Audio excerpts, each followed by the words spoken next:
This is Tetsuya Omega, a Japanese-born attacking midfielder with the potential to be the best player in the world. And I'm going to attempt to control his transfers throughout his career to achieve the ultimate goal, becoming the first Asian Ballon d'Or winner. And to do that, we need a master plan. Because the 15-year-old from Osaka in Japan is starting off at his local club, FC Osaka, who is currently a new team in the third tier of Japanese football in the J3 League after just receiving promotion. He does, however, have all the attributes to achieve the end goal, including the potential ability of 190, but starting off with a very low reputation. So it was my job to decide where he moves every single transfer to hopefully achieve his end goal. However, there are a few rules that we need to abide by. Once again, I can only move into a club who is showing active interest in and not rumoured interest. And the club in question has to have the money to be able to sign him in their transfer budget. And the save game file that I was showing you the example of in then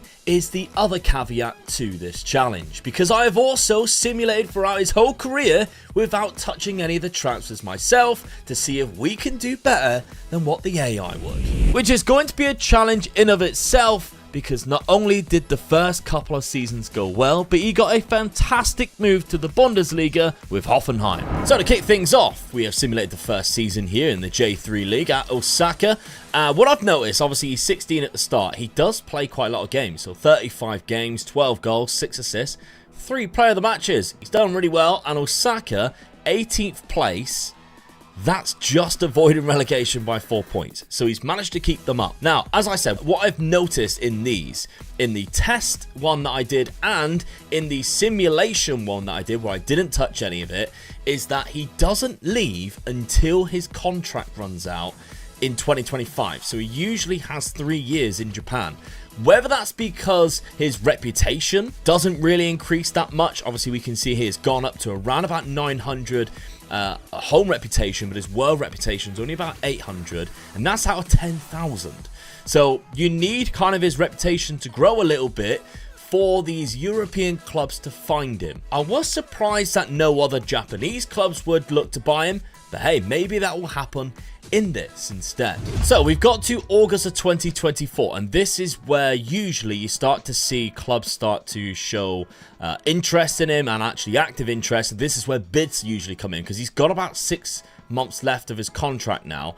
His reputation is around about 1,100, 923 world reputation. And yes, he's looking quite good. Now, attribute-wise, he looks great, but he hasn't exactly put it on the pitch, although his average rating is higher for FC Osaka. But remember, they are one of the worst teams in their league. They got terrible training facilities and stuff. They are just about surviving in this division. They will have to put up a bit of a relegation scrap if they want to stay. So it's probably around about time that he will go. I'll just have to keep on going week by week before we start to see some interest. Sure enough, just a week later, we even have a bid, and there's a few clubs that actually won him, 5 in fact, which is great, and they're all active interest, including obviously Napoli, who have put their bid in. Now, obviously we decide where he goes, and we're going to base that on what club suits him best right now at this stage of his career, because again, yes, he looks amazing, and he's only 17 years of age, but he's only at 110 current ability. So what club is going to help him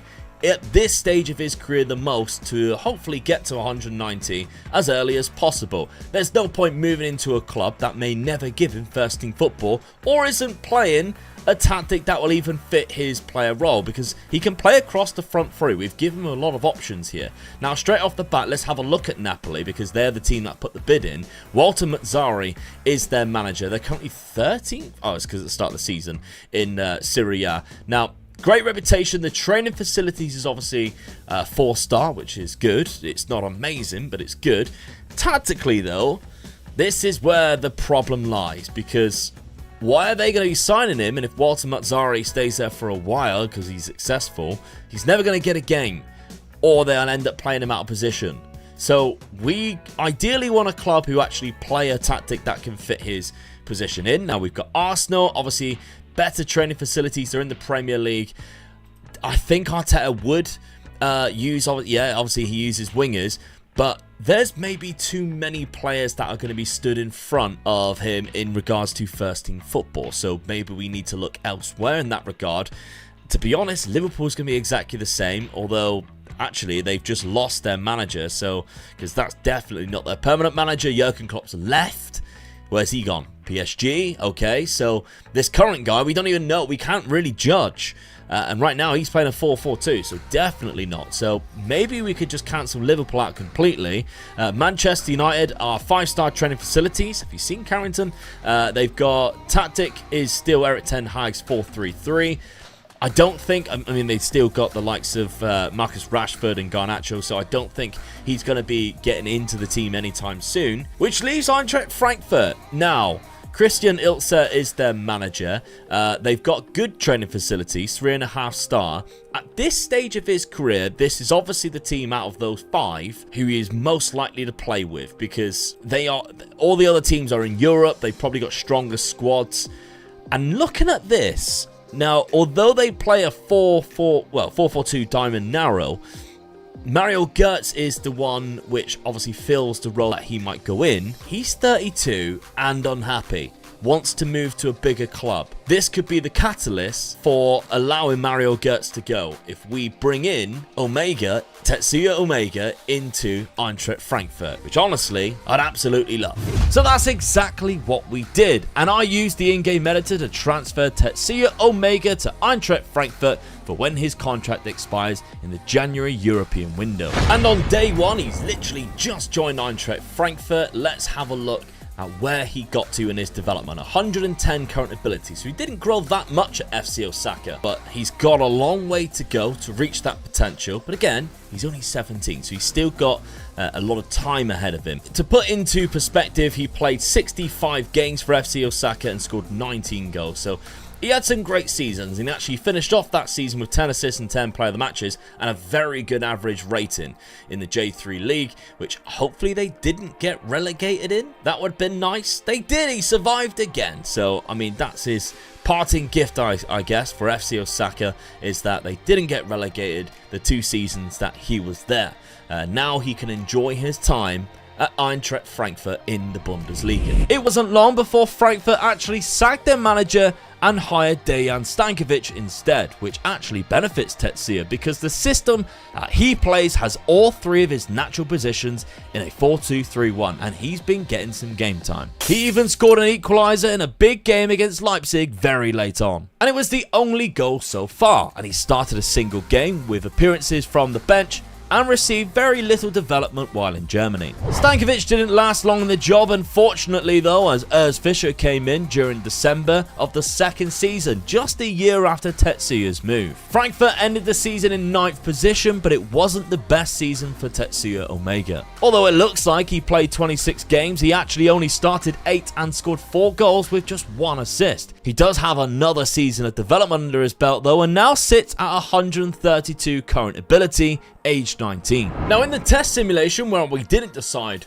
where he went in 2026, the same period of time, he ended up at Hoffenheim. Now this wasn't even an end of contract deal, they actually bought him for 245k. Seems like a bit of a steal. However, he seems a lot better than what he does in our version right now and looks a far better player, currently sitting at 139 current ability. So I'm not quite sure why, because he looks like he's played a similar amount of games, although Hoffenheim maybe has started him in more with 19 goals, 19 games there and 6 off the bench, and tactically he looks like he's coming off the left hand side in a 4-3-3. But Hoffenheim seem to be doing really well. They're currently sat in 3rd place right now. In his first season, they just survived relegation. So he's actually having quite a good impact in their side. And they actually finished that season in 4th place, which is absolutely phenomenal. They've got Patrick Vieira as their manager now. He still plays a 4-3-3. But look how good he is. So in 2027, he is up to this right now. 20 years of age. He looks absolutely fantastic. 149 current ability. Coming off a season of 10 goals and 3 assists. Let's see if he's done the same at Frankfurt. Now, we're not going to check the other simulation every season, but I think it's nice to just check in to see what happens and, of course, whether we actually beat their challenge. 2027 in our one, where we're deciding the transfers, at Frankfurt, he's already requesting to leave. And there's 3 clubs, so we need to make a decision whether he actually goes. However, I am surprised at how good he's got compared to where we were sat just a season ago. And he's up to 152. So he's all of a sudden just leapfrogged his other world counterpart and playing amazing by the looks of it. Not amazing. Average rating wise, yeah, he's got 6 goals, 2 assists and 5 player of the matches. I think maybe it's because Frankfurt are not doing too great. They are currently sat in 14th place in the Bundesliga. In hindsight, it might not have been the best move, but then it might have been the fastest move to get to this point. And that's the whole point of this challenge to begin with. It would have been very easy to send him to one of those big Premier League clubs and just let him rot in the reserves and bide his time a little bit. Now he's got first team football. That next step to a big Premier League club will mean more and arguably get into their first team quicker.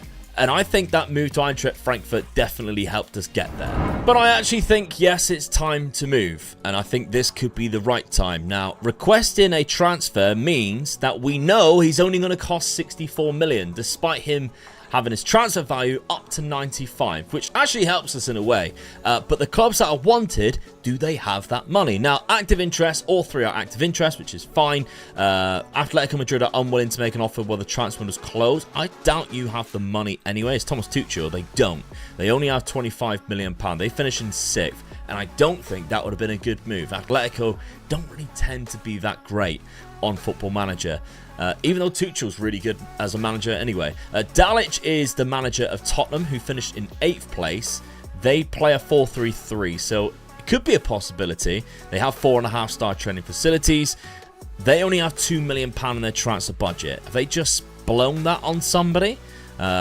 Doesn't look like, no, they don't really have much at all. So there's only one real option at the minute by the looks of it, and I think it might be Liverpool, who would fit into the starting 11 as well. As a reason, that's the best one that you want, right? The whole point of this is that we want him to have first team football. Pioli is the manager as well, who's I think is absolutely fantastic, and he plays a 4-3-3 wide according to his thing, and yes, he does. And if you're going off the players that he's got there right now, it could be the perfect time for a move to that club. Because let's get rid of that and go attacking midfielders here. Yes, we've got Pedri, who, again, can play in a number of different positions, but seems to be occupying the centre midfield spot. Salah might be close to 35. He's unbelievable. I take that back. We've got Jota going. Jota's going. We've got Darwin Núñez is still there, 27. I think he's more of a striker anyway, especially on his naturally. But I think we could get in there and be a better player. Szoboszlai is another one which kind of suits centre midfield a little bit more. So then it is literally just Curtis Jones. And is he a better player than Curtis Jones? I think so, on that left-hand side. Ben Doak is not quite there yet, but he tends to play on the right. So if you're going by left-hand side, Kevin Shade is the only other player in there, and he's better than him. I think we found our club. I actually do. So I think it's time we make a move. Tetsuya Omega. As much as I've enjoyed the fact that you were in an Eintracht Frankfurt shirt, it is time to move to Liverpool for, of course, £64 million, which is the transfer request option that we've seen right there. Good move. A year later, and I can confidently say it was a fantastic move. 25 starts in 32 games, 10 goals, 3 assists, and 4 player of the matches. And what a player we have now, attribute-wise, propelling himself up to 171 current ability at just 21 years old. And he's also now played 10 games for Japan, scoring 2 goals, who are currently ranked 17th in the world rankings. In the other simulation, he is still at Hoffenheim at this point, still with a very good growth, sitting at nearly 160. Also, not having much of an impact on the club due to having a bad broken foot injury. Returning back to our version of Tetsuya Omega, let's have a look then. He's aged 22 now, a season later in 2029. Still at Liverpool in the Premier League.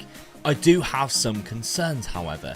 Not with our player. He's 22 and he looks absolutely fantastic. And he's just like picking up player traits like left, right, and so every single season he seems to have developed a new player trait. And to be fair, his season has been his best so far with 14 goals, 6 assists, 7 player of the matches in 35 starts, 7.71 average rating.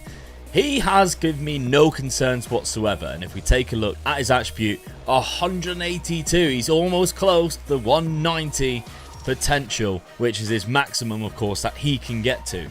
And you can tell that by just looking at him, that he had to be close to that. That's not my concern. It's Liverpool. That's my concern. They've changed their manager again to Gallardo, which that's like the third time that's happened. Well, he's been in charge for 2 years, to be fair. So Pioli was there originally, but he was sacked. But what I'm trying to say is they're not doing too good. Now, they still play a 4-3-3. You can still play in that system.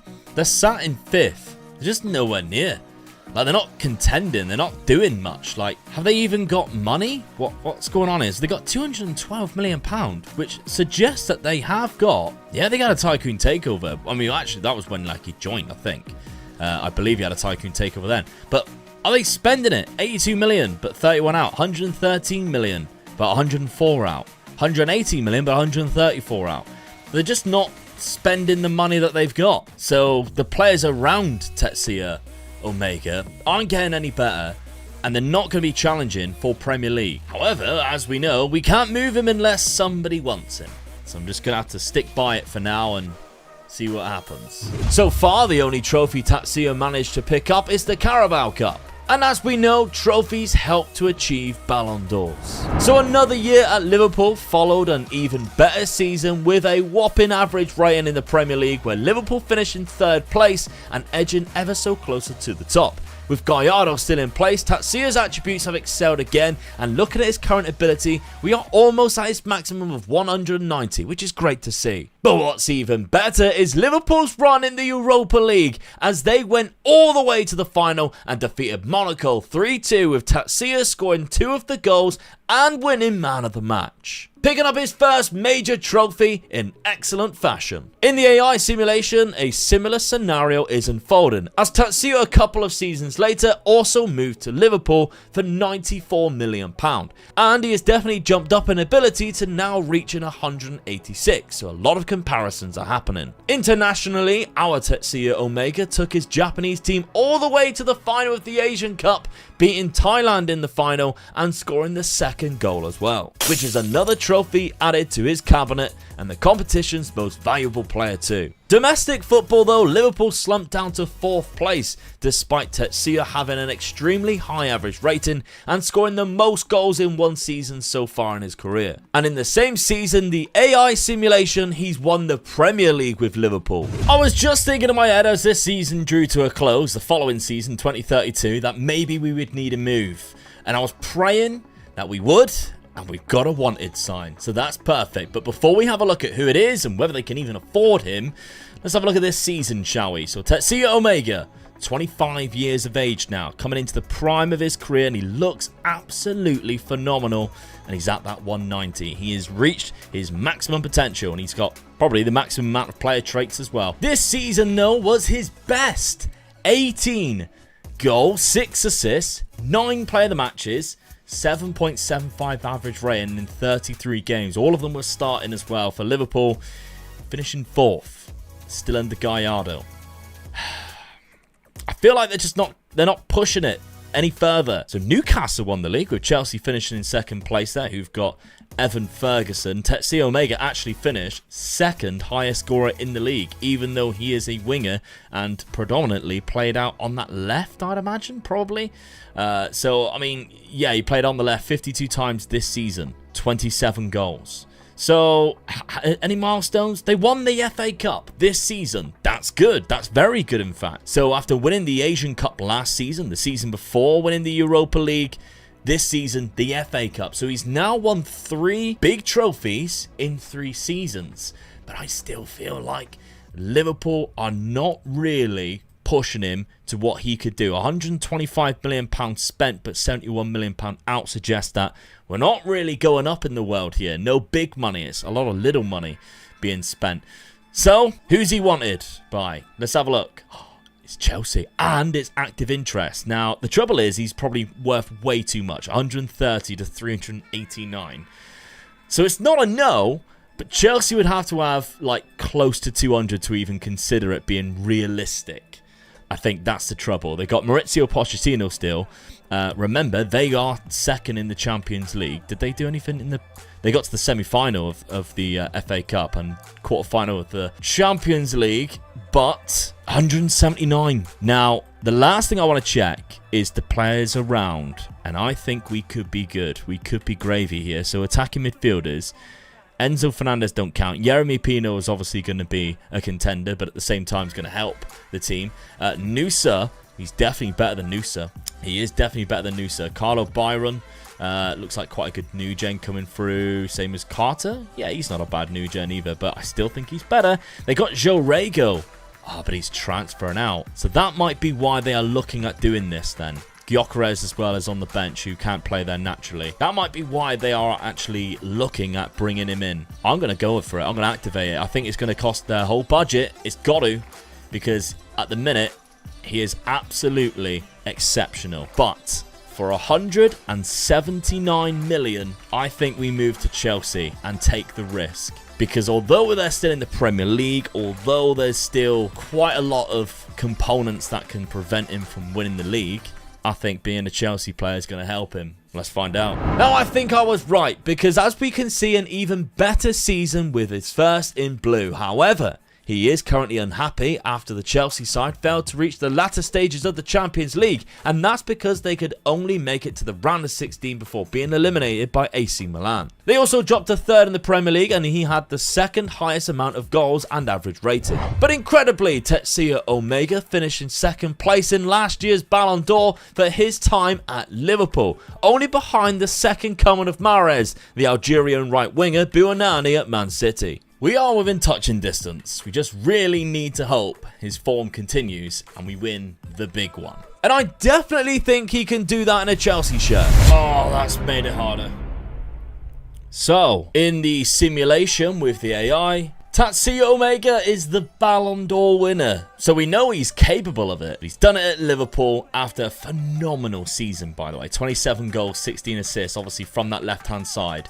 And Liverpool won the league with him there. I think he was Premier League champion the season before it, so I don't know whether it counted towards that, but yeah, it must have, 2034. So yeah, he's gone on and won the Ballon d'Or, and we finished in second, and now that makes it even harder. Because if I want to completely beat the AI, I need to at least win it twice. I'm struggling to even win it once. Even more annoyingly is our version finished runners-up 2 years in a row. 2 in a row sucks, man. But there is positives with this, right? Because if we have a look, he's wanted. Now, he's wanted by Bayern Munich. That's maybe, because they're going to have to cough up a lot of money, which I don't think they'll have, but we'll have to find out in a sec. However, I just glanced through, and Chelsea have just won the Premier League. That means he had the highest average rating for the Premier League winners. And if he wins some kind of, I mean, they won the Carabao Cup as well, English Footballer of the Year, Champions League Golden Boot, European Men's Player of the Year Award, runners-up. He's getting ever so close. He won that last year. He's put in an unbelievable season. If we take a look, this season, 17 goals, 12 assists, 12 players of the match. Nearly an 8 average rating in 34 games. This could be the year. Now, Bayern Munich is active interest, but I don't think they'll have enough money. Nowhere near £55 million. Now, I'll keep tabs on it throughout the summer, but I can't see them ever selling enough players to reach like over 200 million. And Chelsea's not going to sell him realistically for less than what they paid for right now at this point in his career when he's, what is he, 27 in his prime? They're not going to do that, especially after just winning the league. They don't need to do that. So right now, they're not in any financial trouble or anything like that. No need. So I think he's going to be staying put, but he's doing everything he can to put himself in contention. The following season, though, a drop-off in performance after missing a big chunk of games, only scoring 12 goals and getting 6 assists. Along with Chelsea dropping down to 6th place in the Premier League, causing Pochettino to be sacked as Tetsuya's manager. However, he's got it! Tetsuya Omega, the first Asian Ballon d'Or winner ever. He's in a Chelsea shirt after 27 goals, 15 assists. Thankfully, it counted for last season, and we have done it. Second place, Lamine Yamal. Buonanni in third. thank God for that. However, now it's just 1-1. And the ultimate task of winning the Ballon d'Or, that's just one of the challenges that we face in this video. The other is beating the AI. I can't let the AI beat me here. We need more. He's only 27. We probably know this season's going to be a write-off. But hopefully, we can continue getting better and better, and maybe we can win another one. Maybe even a third, who knows. But what I failed to account for is that the AI would go back-to-back and winning a second Ballon d'Or. Oh, you see, the trouble is, Liverpool in this universe are winning the Premier League, dominating in a way. So, I don't think he's won a Champions League, but when you win the best league in the world, domestically, you're going to stand a chance if nobody else is a big outperformer, I guess. And in our universe, at Chelsea, he's dropped down to 6th place. We've just got to hope whoever they bring in can actually transform Chelsea back into what they were. Because now we're 2-1 behind again. And now I feel very underwhelmed after our first win. Which originally I thought I was going to be buzzing with. But the fact that they went 1-0 up and then it's 2-1, it's tough to take. We try again though. Thankfully, he didn't win a third and even failed to finish in the top 3. But Chelsea, back in our universe, brought in an exciting new manager in Nagelsmann, bringing Chelsea back into 3rd place, with Tetsuya also winning the Golden Boot, now playing in the number 10 role behind Evan Ferguson. But once again, Tetsuya Omega took his club to a Europa League final and scored to lift it a second time. Is that enough for another Ballon d'Or though? Come on. I'll come back early in November to see if he's done it. Yes! He did! Season without, where he wasn't even in the top 3, but he's in it again. And he's won it. 33 goals, 10 assists. Europa League is somehow good enough for Tetsuya Omega to win another Ballon d'Or. Second. Right, that's great. Where are you at the minute? 3rd. Luis Enrique's the manager. Brighton's ahead, so you'd like to... Oh, Man City are running away with it. We need the 3rd, because we're only matching for 2-2 now. We need a 3rd. Now, I decided to go really far ahead in the AI simulation to see whether Tetsuya Omega won any more, and he didn't. Lamine Yamal won the next 3, and then this guy called Wilmer Carrazza, who's nowhere near as good, won for AC Milan. Yamal won another, and then this man won, who probably deservedly won it, a 30-year-old Belgium. However, he's 35. He stayed at Liverpool the whole time. I was just waiting for him to move, but he's never moved. They've played him out of position sometimes, and he's won Europa Leagues and Carabao Cups, FA Cups, won the Premier League a few times. But I think we can safely say he won't win another. I mean, his numbers are starting to drop off. Maybe I'll just go a little bit further till he retires and just make sure that we only have to get one more. That's what we got to hope. All right, well, that took longer than I expected. Another 3 seasons, in fact. But he's finally retiring. He stayed at Liverpool the whole time. Still looks amazing, doesn't he? Annoyingly. Had a great last season, but the 2 seasons before, when I was checking, I wasn't worried at all. So I've got a feeling we don't have to worry about it. I very much doubt he would have won one after those 2 tragic seasons, and no, he didn't. Although there is a Spanish guy called Lin Wu, he might still be the only Asian Ballon d'Or winner. But there we go. So we just need to win one more in our simulation with our man at Chelsea just about to turn 30, I think. So we're 8 years ahead on this. One more, please. The following season was another season within touching distance, finishing 2nd only to Lamine Yamal. But with Chelsea winning another Premier League and Tetsuya putting in some crazy numbers on the wings, I had hope, but probably my biggest fear came true with this challenge. You see, what I've learned from doing challenges where you have to win the Ballon d'Or is that the player in question you're trying to win the Ballon d'Or tends to kind of need to be the best player in the team. And that's our problem now. Carlo Byron has just won it as a Chelsea player. So anything that Chelsea do, we have a risk of Carlo Byron being the main man or the lead guy to lift the Ballon d'Or instead of Tetsuya Omega. And that's the risk you run, I guess, in doing these challenges. And I actually think it's the same guy as what we've seen previously that they had for £5.5 million. That guy's turned out to be phenomenal. Now, he probably... Yeah, so he's at 188 current ability, which is roughly the same as Tetsuya Omega, and you think, oh, that's fine. But the trouble is, because Tetsuya Omega has attribute points in playing centre attacking midfield and playing left midfield to give us the option in where he plays a little bit more. That means that Carlo Byron has more attribute points to put into attributes. So he probably performs as a better player, and why he looks better than our man in question, Tetsuya Omega, who, as you can see here, still looks phenomenal, but 190. And I don't think he looks as good as Carlo does. Maybe in your eyes he does. It obviously depends on what you're fancying out. And of course he has fairly strong left foot, which again eats into attribute points. So I stopped again in November to see if he had won it. He had a great season last season, and I thought, hey, this could be another one. This really puts a spanner in the works because Carlo Byron is younger. He's been at Chelsea for a long time. He could be the reason why we don't complete this challenge, funny enough. A £5.5 million Chilean new gen. Right, so I've gone another 18 months into the future. So I've gone like a season and a half, basically. I could have stopped and shown what happened in the last Ballon d'Or, but I was kind of annoyed because he had an amazing season. In fact, it was like his third best. 15 player of the matches with a 7.91 average rating, 18 goals. And if you take a look at the Ballon d'Or, he didn't even finish in the top 3. Now, I'm guessing it's because Chelsea didn't do much. Because did they win anything recently?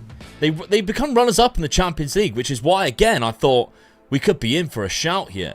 So they almost won the Champions League. I really thought that he would possibly do that. Because he was Champions League player of the season before that. Premier League winners. Because you got to remember, it's always the season before. This season, they didn't do too well. They finished in second place. It's still all right, to be fair. Like 84 points is still amazing. You've got the two guys there up the top. But I genuinely thought, and I think he needs to move. I don't know where. He could ideally need a move because whatever they do now, Byron's going to almost overshadow him. If that makes sense. He needs to be the main guy in an overachieving team, I guess. I mean, for Japan, he's doing amazing. He's doing great stuff internationally. Yeah, I don't know. I think he might need a move here. The trouble is, I can't move him unless anybody wants him. Nobody's coming in just yet. He's still extremely high valued because he's not dropping off. 184. He's not dropping off. We need a move, and I can't get one yet. A move never came, and Chelsea dropped to 4th place in the Premier League. Luis Enrique also left to go to Inter Milan, and Terzic took charge of Chelsea. And the Ballon d'Or was being won by Manchester City's players, while Carlo Byron was finishing in 2nd place and another Chelsea player in 3rd. A French attacking midfielder you basically could compare to Zidane, really. The guy is absolutely phenomenal in that centre midfield role. Tetsuya's time was running out with him being 34. And that's when we encountered the killer blow.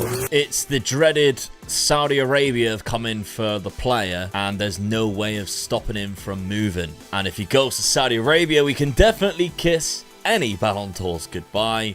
I very much doubt he's ever going to win anything there unless Japan somehow win the World Cup. But I think he retired from international football years ago. So we'll see if he moves. But £35 million to Al Hilal. He's wanted by 3 other Saudi Arabian sides. And he didn't exactly have a great season. So even if he does go there, we can't try and count on his last season being good enough to actually win one. That season before was great.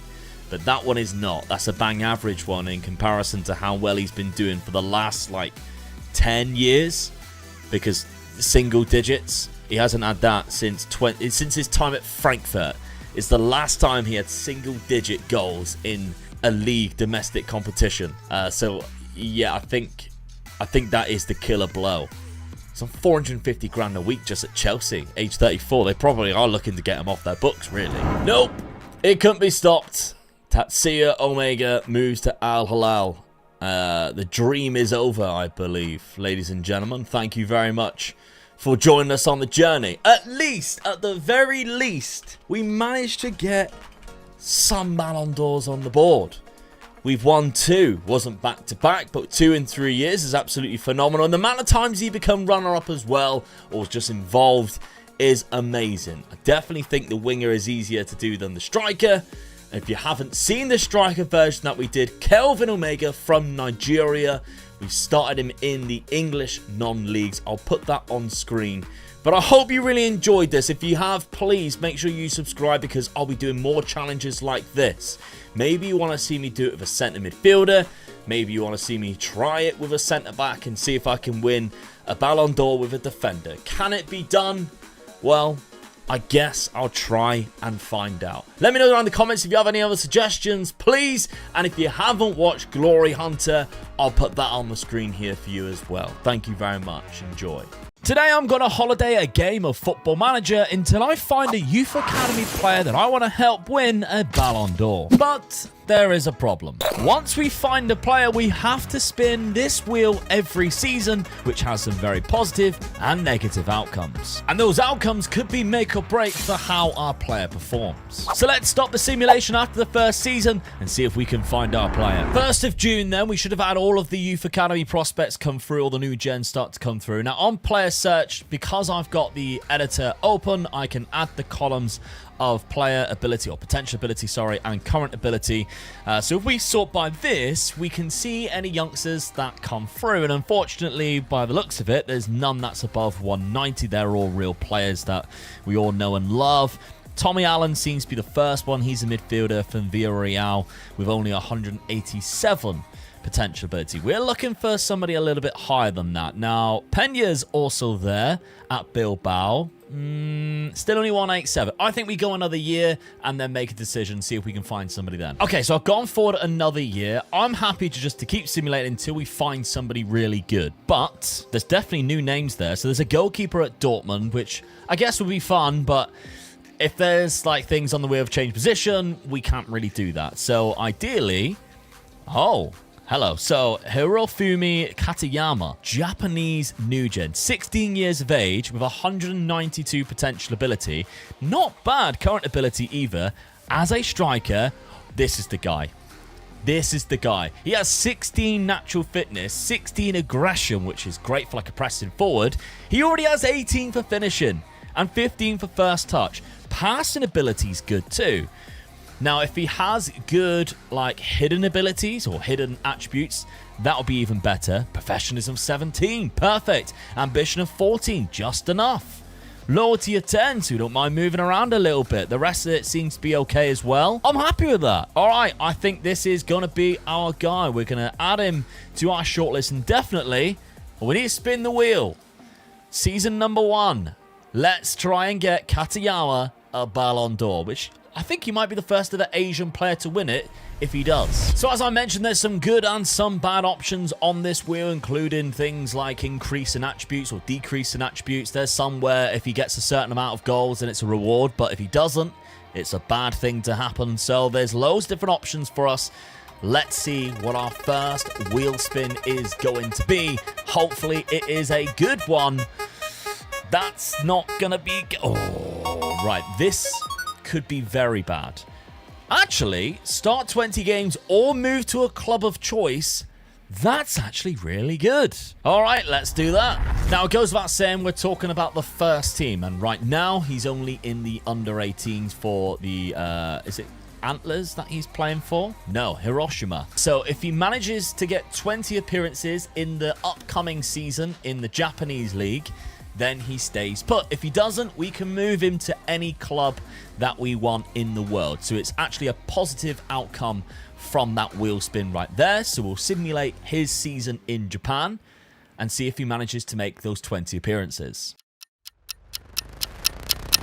Okay, the end of the Japanese season has ended, and Katayama is still in the under-18s. As you can see here, he has played 2 games. Not the 20 that is required, which means we can pick for him to go to any club. Now, I've only loaded a certain amount of leagues. The Japanese league I actually didn't load until right now, so it would actually load through hilariously. But I haven't loaded it right now. What I have done, though, is loaded a few leagues that I think Katayama would definitely benefit. So I'm going to pick a team from one of them. And looking at him right now, we can see he's up to 112 current ability, which means anything around that or lower, he'll probably get game time in that club. And I think putting Katayama in a league which has very much embraced Japanese players recently, and that is going to be the Scottish League. And Ross County right now, I've just had a look, could really do with a striker. So I'm going to move him right now to Ross County. There he is. He's going to be a brand new player for them. And as you can see in the Cinch Premiership, they're sitting down in 8th place. They're only just outside of relegation, which hopefully he is going to prevent. But what I like about going to Ross County is they currently play a 4-4-2. Up front is Eamon Brophy, a player that I'm quite familiar with from previous saves in the world. And he's got 100 current ability, which means Katayama's better than him. And White, who's a 33-year-old transfer-listed player who's only got a current ability of 94. So striker-wise, they really need somebody as good as Katayama, and now they have him, and I really think he is going to be such a key asset in this Ross County side. So we'll go to the end of the season because that's when we need to spin the wheel anyway, but it'll be interesting to see whether he manages to make a big impact here at Ross County. Nearly in June then, and it's great to see that Katayama is the key player for Ross County. That is exactly what we wanted. Now, attribute-wise, I don't think he's grown too much. If you look at his current ability, it has actually gone up roughly around about 10, but that's fine. What I am very pleased to see, though, is out of the 14 games he played, he scored 6 goals and got an assist. People might be saying that's not a lot at all. For Ross County, that's quite good. Now, his average rating's slightly lower than what I was hoping it would be. But what is the good thing is where Ross County were, they've actually progressed up the league table and finished in a very respectable 5th place. I like that. That's really good. So, what we do from here is we've got to spin the wheel to see what happens to Katayama, but I'm kind of hoping, whatever it is, it doesn't require him to move club. I think Ross County, for now, is a great club for him to be settled at and develop as a player. And so we need the wheel to be very kind to us at this early stage. There are a lot of negative stuff on this wheel, though. Do we file? That is not what we want. Move back to the first club. So straight away, we've moved him from Hiroshima, and now he's got to move back. Just imagine if this happened in real life. It would just be the weirdest thing ever, but he plays really well, and then he's got to go back to Hiroshima. I'm not even sure if that's the right one. It is the right one, so that's good. Bye, have a beautiful time. But he's moved back to that club now. Now, what I didn't realise is I'm pretty sure they just won the league there. So hopefully they can do that again. We're in the middle of the season.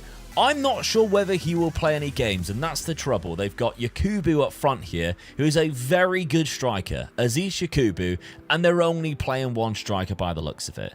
If you look at his current ability, 121. So technically, he is higher than Yakubu, but sometimes that's not how it works in Football Manager. We'll just have to find out by simulating to the end of the season. Oh, end of season? I'm actually pleasantly surprised. He's played 11 games, 5 goals, 1 assist. Again, the average rating's a little bit low.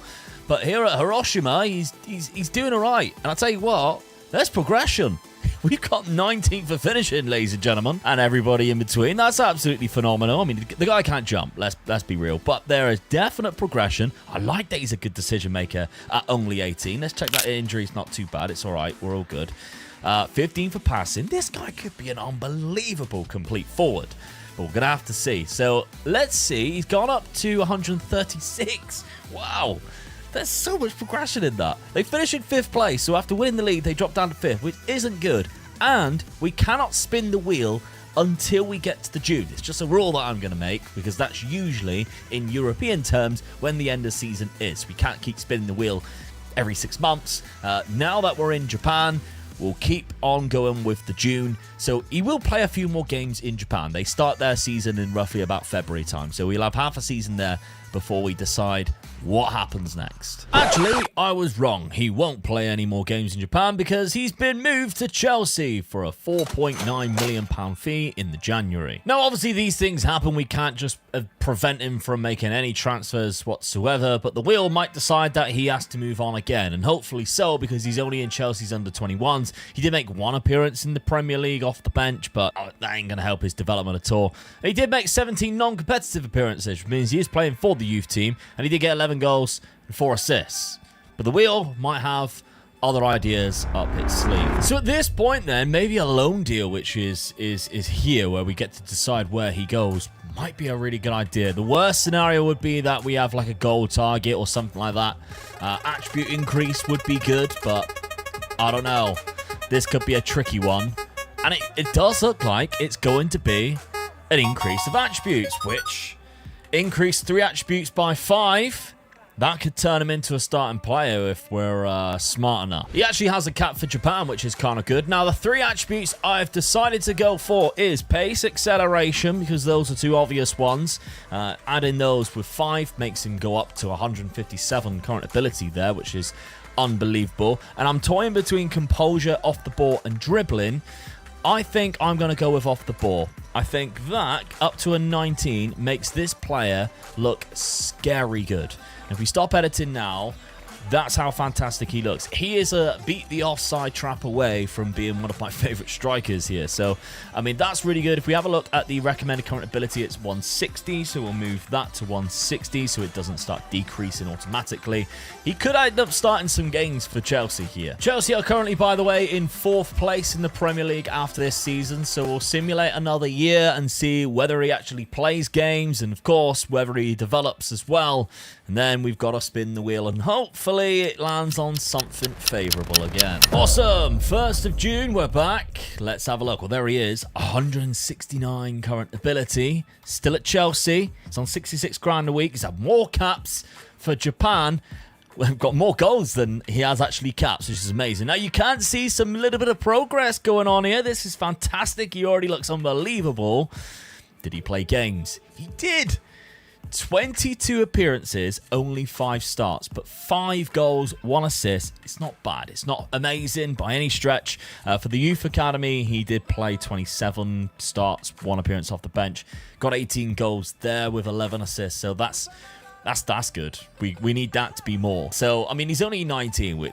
The career he's already having is fantastic. Let's have a look at his milestones. Did he win anything? He didn't. They did win the Asian Cup, though, which is quite good for Japan. So he's managed to do that already. That's basically his first trophy, right? Because I don't think he won anything while he was at Ross County or Hiroshima. So that's his first trophy, an international trophy. Can't get much better than that. Okay, it's time to spin the wheel, though. Could all go downhill from here. What would be heartbreak is getting that one. Decrease all physical attributes, because we've just increased 2 of them. So that going down is a killer, but we definitely can't deal with that. Oh my God, it was close. Move to Real Madrid. I mean, or Barcelona. Move to Real Madrid or Barcelona. This could actually be decent, because if they are lacking, I mean, I'm talking about more Barcelona here. If they're lacking in a striker, which sometimes they are in like the 3rd season when Lewandowski retires, we could be in for a first team position here at Barcelona. But it might be too early yet. Now, what usually happens, Real Madrid are winning. They didn't even lose a game in Spain. And Jude Bellingham is actually the top scorer with 23 goals, despite having Mbappe there. So I don't know what's happened to Mbappe, but he hasn't really been firing on all cylinders this season. He did get 31 the season before. So you imagine, really, that they're not really capable of, I mean, Didier Deschamps is the manager. They're not really capable of fielding him right now and putting him into the side. And you've got Endrick and Mbappe knocking about. There's just no room for him, really, that I can see. Although there's no strikers on the bench. So we might, there's Emmanuel Benjamin. Yeah, he's way better than him. You might actually get some game time there. That would be quite funny, to be fair. But Barcelona, let's look more into them. Hansi Flick is still the manager there. The key player is a striker in Ansu Fati, but he does play more off the left. He is at the minute up front, though. Now, if we look at Ansu Fati, he's at 179. Jesus, wow. All right, so he is very good. Lamine Yamal is also there, so he's very good too.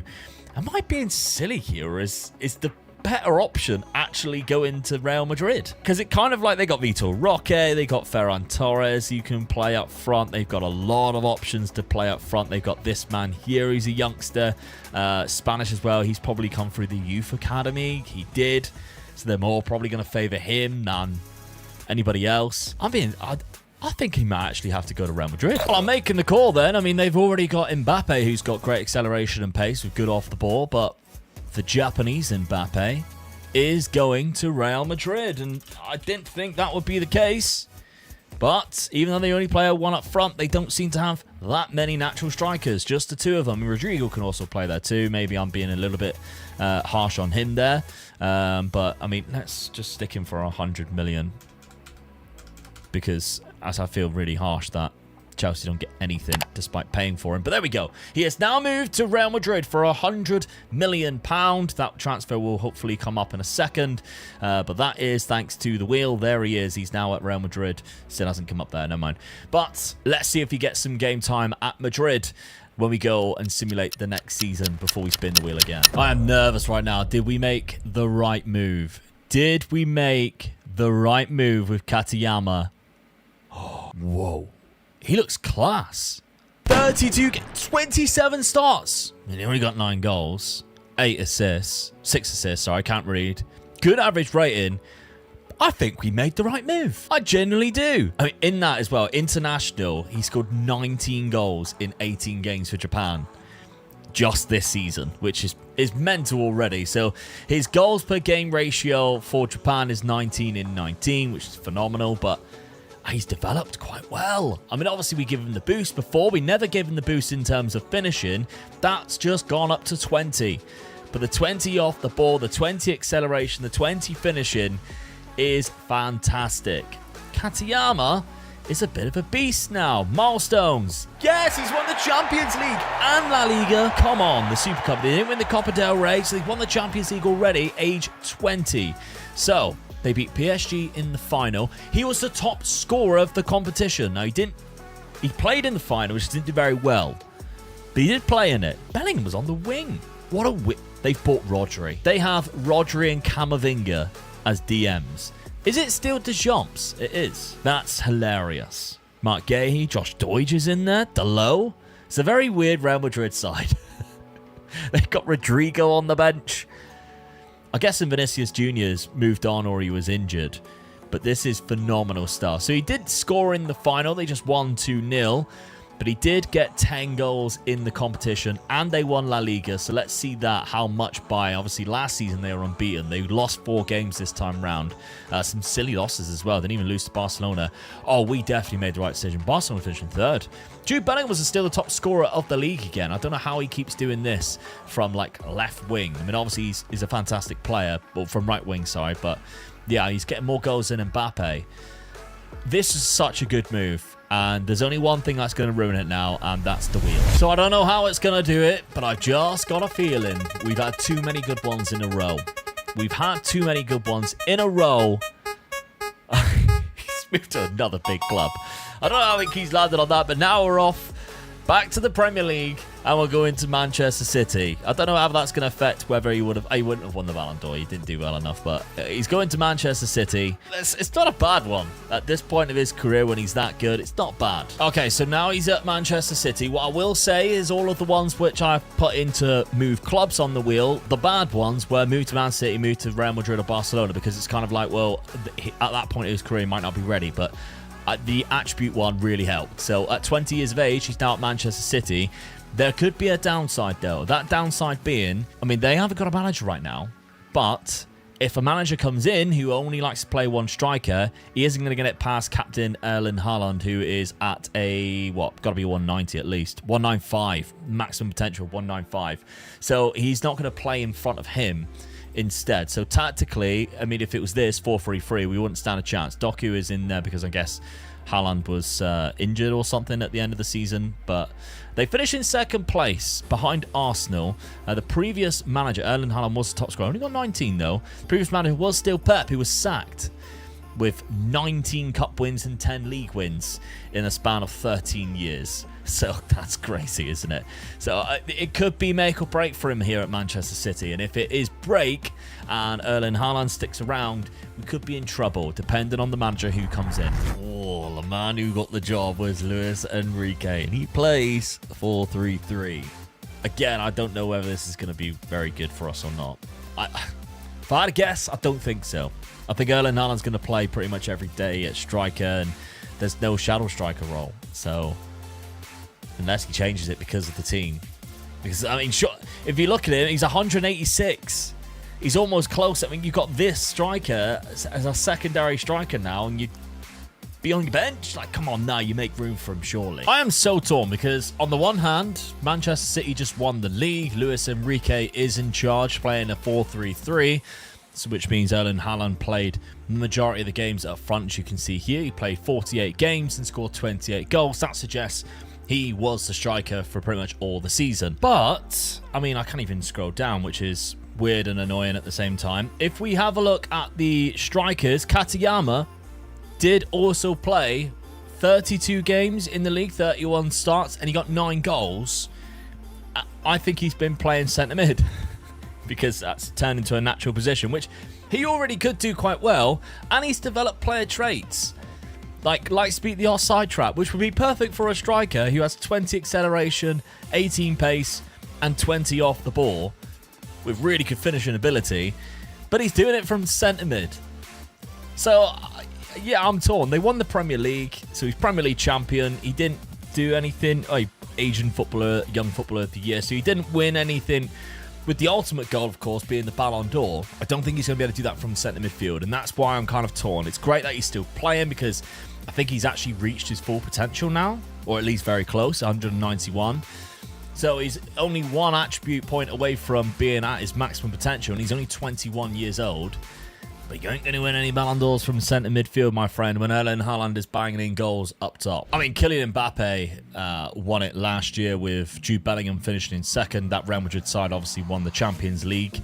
Gabriel Martinelli won it the year before, and Bernardo Silva the year before that, despite being 32 and at Manchester City. So Mbappe's actually won it 3 times on this. But we need to spin the wheel, and we need to kind of hope that either we get a position change, because that's one of the options. Maybe we can change him to a winger and he'll play every single game. Or we get to choose where he goes next, and we pick a side that we know can win things and play him up front every single game. But of course, we've got quite lucky with this so far, and I've got a feeling that we're going to end up on a bad one anytime soon. But we've got plenty of years to go on and win this. It just keeps getting better each time. Increase professionalism to 20, and we don't really need it because he's already at his maximum potential, but we'll take it because it's kind of like a free hit. So that's a simple one. The professionalism, of course, is an attribute which really helps them develop. We already had 17 anyway. Already helps them develop into be a better player alongside game time, which is the most important.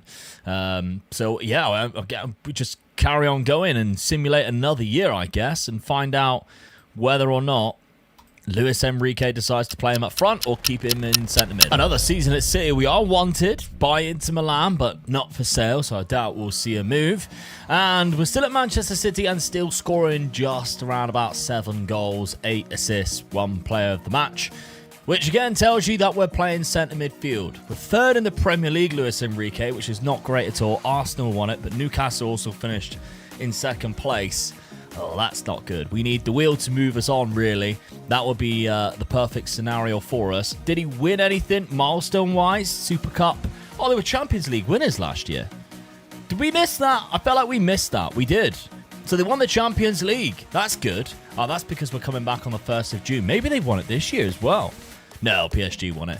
So they won it last year. We didn't see anything in terms of performance-wise in like the individual awards. We've got FIFA Best Under 21 Men's Player, but the Ballon d'Or is the ultimate goal, and we weren't even nominated this time round. So who was? Was it Erling Haaland? Did he go on and win it? No, it was Jude Bellingham. After finishing in 2nd place the season before, Jude Bellingham has won it this time round. Now, we can't keep riding our luck, though. This has got to be bad. This has got to be a bad one. I'm sure of it.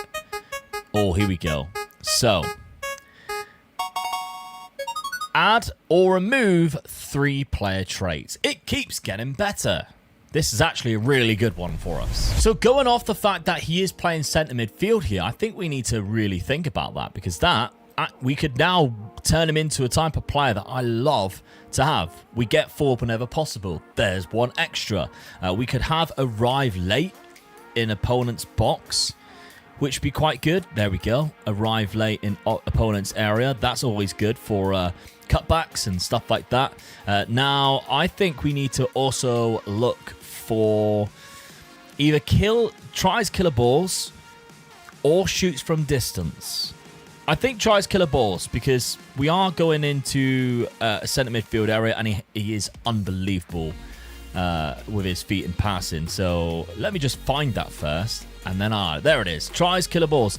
All right, we're overloaded with player traits, but moves into channels, gets forward whenever possible, tries killer balls, likes beat the offside trap, alongside the three that arise late in opponent's area, knocks ball past opponent, and tries first-time shots. They're all positive in my eyes. There was no need to remove any of them. But we're 22, and we go again until next year.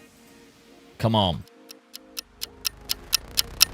Guys, I feel like we really need to get him out of Manchester City. He's losing player traits, losing attributes. I don't understand what's going on. He got 9 goals, 3 assists this season, and they still finish in 3rd place. And unfortunately, he's not winning anything here. They're not even winning the league or any cups. We need to get him out of Manchester City and pronto. As you can see, we've got to choose the next transfer there. There's a couple of good options, but there's a lot of bad ones that we might just land on. And we're gonna avoid it just in decreasing all physicals, but we are increasing facilities at the current club to 5-star, which I don't think matters too much. No, as you can see, we're 5-star pretty much on everything now. I only had to move the training facilities up from 19 to 20, which made it 4.5 to 5-star, but we need to get rid of Luis Enrique, ideally, because we need to play different football. This isn't good enough. As you can see, Katayama is a centre midfield, but we need him to be playing further up the pitch. Well, the manager has changed. We've now got Pochettino. However, we're still playing one up front, and as you can see, he's not getting into the team too often. 20 appearances, 28 off the bench. Imagine not playing this guy, which is worrying in a way because he's only 24. We just need to get him out. And also, they're not doing anything. Like, Pochettino's come in and they've actually dropped down to 4th place now. So we really need to move things on. So I think we just get to the wheel. There is 2 options where we can decide a new move. One of them's only a loan. One of them would be a permanent transfer. I think it's going to end up on... Actually, this could be a great option.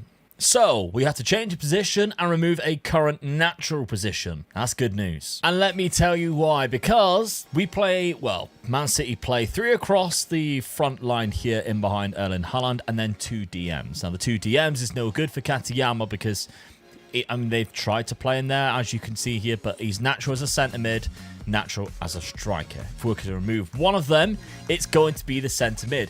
The 2 options I'm considering is making him natural as a centre attacking midfielder. However, he can also already do that. Or we put him on this left-hand side, where all he would have to do is get in front of Jeremy Doku, who have played 17 starts, but it's not exactly very demanding out on that left-hand side. Nico Williams seems to have played a few games on the right, not much on the left. It seems like there isn't a left-sided player past Phil Foden, who might have played quite a lot there, but also can play in the centre attacking midfielder. Plus, he's 33. I think this one's an easy one. I really, really do. So let's go to positions here, and we remove the natural position of the centre midfielder, and instead we turn him into a left winger. Now he can play from the left wing. I'm really excited to see if we can get some game time under our belts and get some goals finally, because last season, although he only started 15 games, he got 14 goals. We need more of that, and we could be looking at a Ballon d'Or winner should we get some trophies. Oh, well, that didn't work out as what I thought it would. Just 16 appearances, got 6 goals in it, had the highest average rating he's had the last couple of years. But yeah, that's not gone well. Hasn't won anything either. Still under Pochettino. So who the hell was playing? Savio? Really? Savio? How is Savio getting more game time than him? That makes no sense. Okay, we need to spin the wheel, and we need a transfer. There is an option on there for it. A loan would be great. And here we go. Right, choose loan to second-tier club. So all the clubs in the Championship next year, Nottingham Forest are favourites after being relegated from the Premier League. So I think that's where we'll put him. We'll send him to Nottingham Forest for a year loan, which is quite funny having to do that to a player which almost has one of the highest ratings, one of the world's best players in the game. Yeah, he's going to go on, can't be recalled, on a year's loan. So end date 2035. That's fine. Everything else, I don't think we need to. Loan cannot be terminated. We'll do that. So he has to stay at Nottingham Forest for a full season. Let's see how he does in the Championship, because that is going to be hilarious. Having to play down in that league after, you know, having the attributes of one of the world's best players on the game. I mean, our guy's not having much luck. Look how many major injuries he's had in the last 2 seasons. Maybe even 3. This season wasn't much better. He missed 7 weeks there, 2 months there. And unfortunately for that, he only played 25 games in the Championship. Got 12 goals, 9 assists, so it was good. And they did win the Championship, but it does feel like that was a bit of time wasted. Our trouble is now that we've had all the good ones, that there's only bad ones left, and we haven't reached our ultimate goal yet of winning the Ballon d'Or. This one is a weird one, because if we get 10 assists, we plus 5 to 5 different attributes.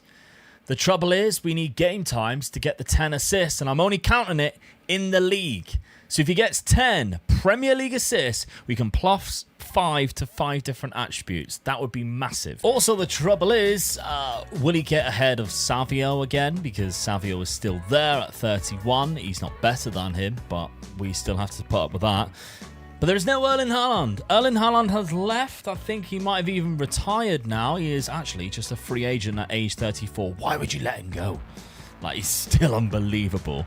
The trouble is, they have Thiago, as you can see, a quality striker. They also have Samu Omarodion, another quality striker. And they have a third quality striker in Jason Diaz, who I'd argue might be better than all 3 of them, and he's just 21 years of age. 166 current ability, gone up to 175.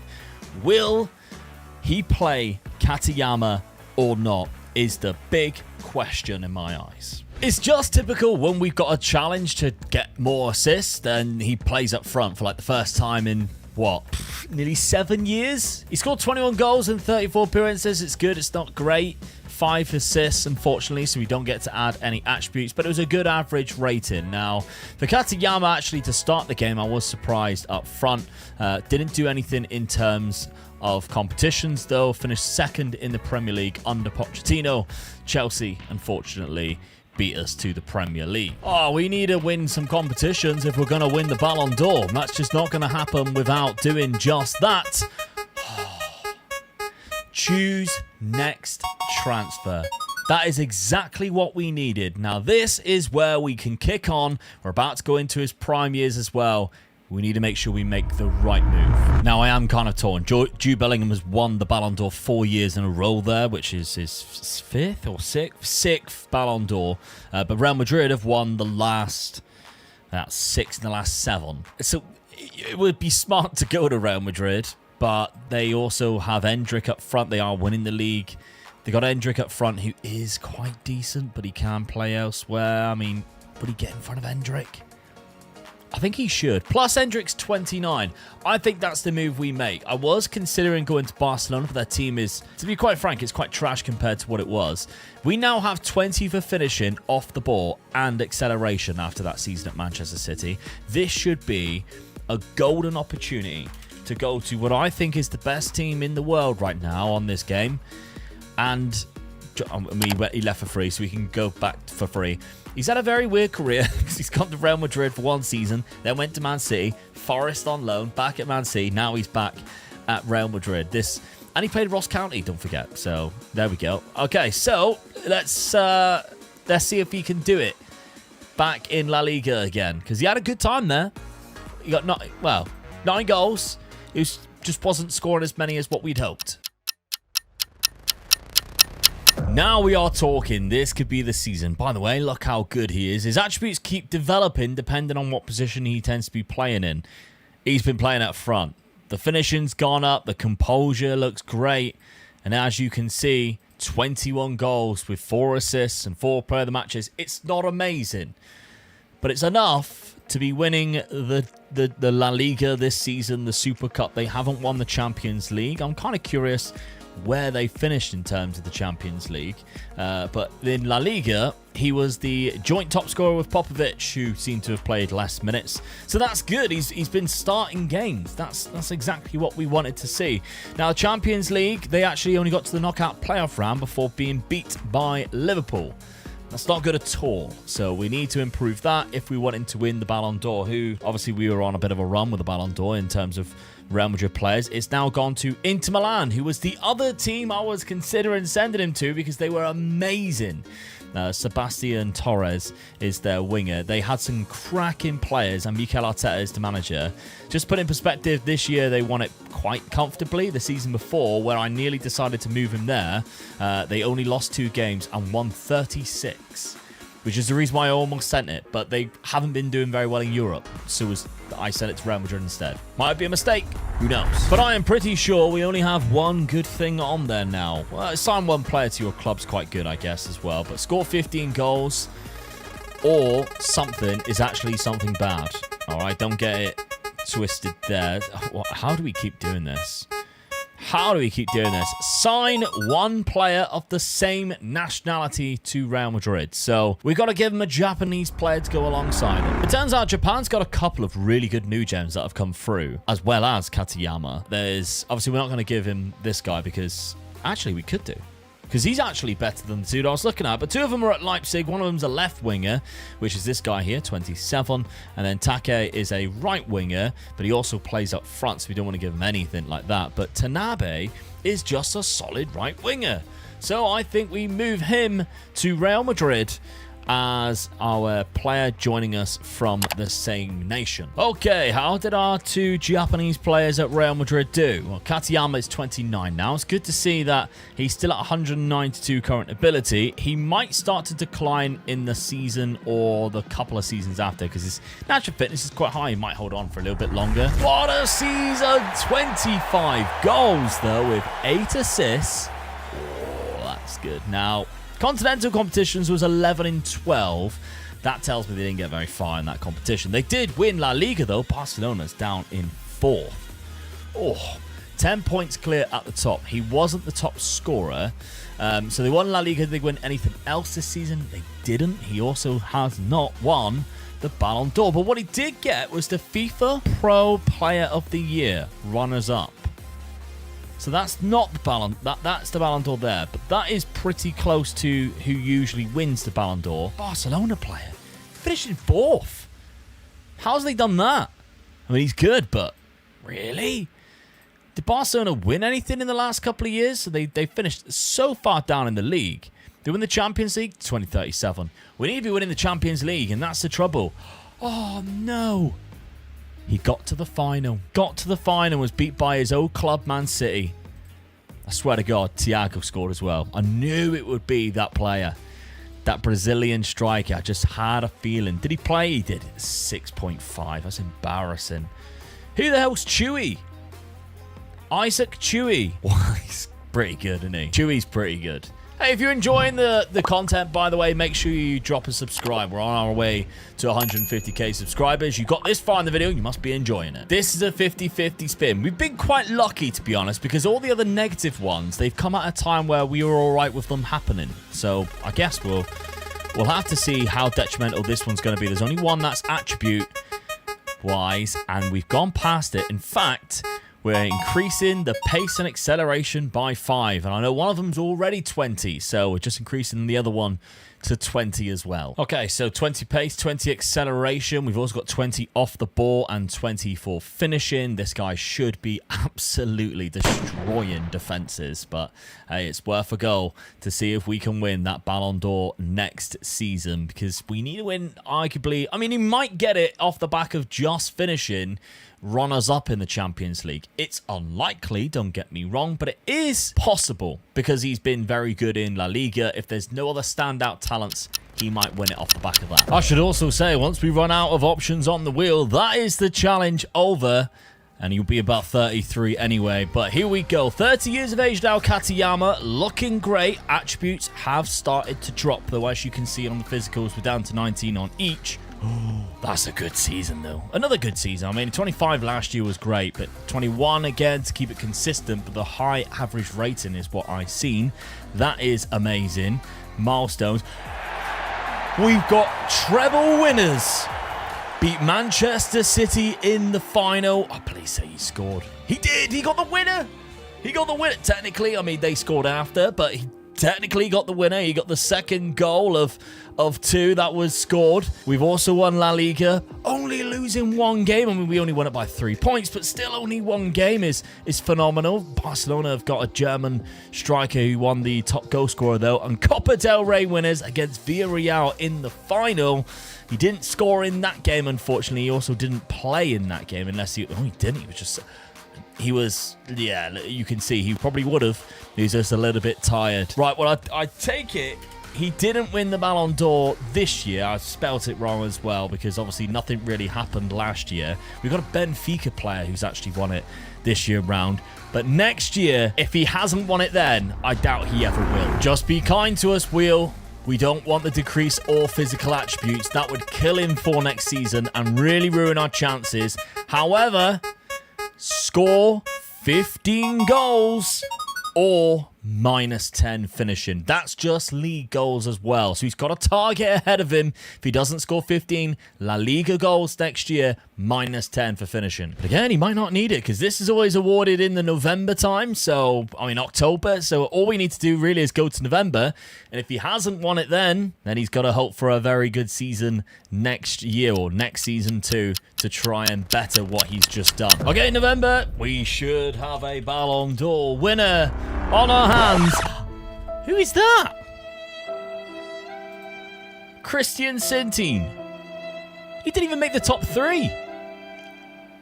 Centre midfielder. I'm not being funny, but what did they... The Bundesliga. That's it. All he won was the Bundesliga. He didn't even have that good of a season. That's disgraceful. Who's this? I mean, he looks great. Don't get me wrong. Chelsea. What did Chelsea win something last year? The Europa Conference League. That's obscene.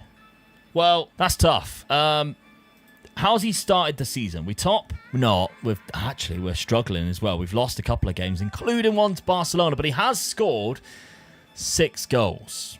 So we're gonna have to redo the treble if you want to win that. I think that Ballon d'Or. That seems impossible right now. I feel robbed. FIFA's best men's player, FIFA Pro Player of the Year. He won both of them. In fact, he's won that one 2 years in a row, and that one 2 years in a row too, and he hasn't won the one that we actually need to complete the challenge, the Ballon d'Or. But of course, did he complete his own challenge, or will he get -10 points? Just by 2.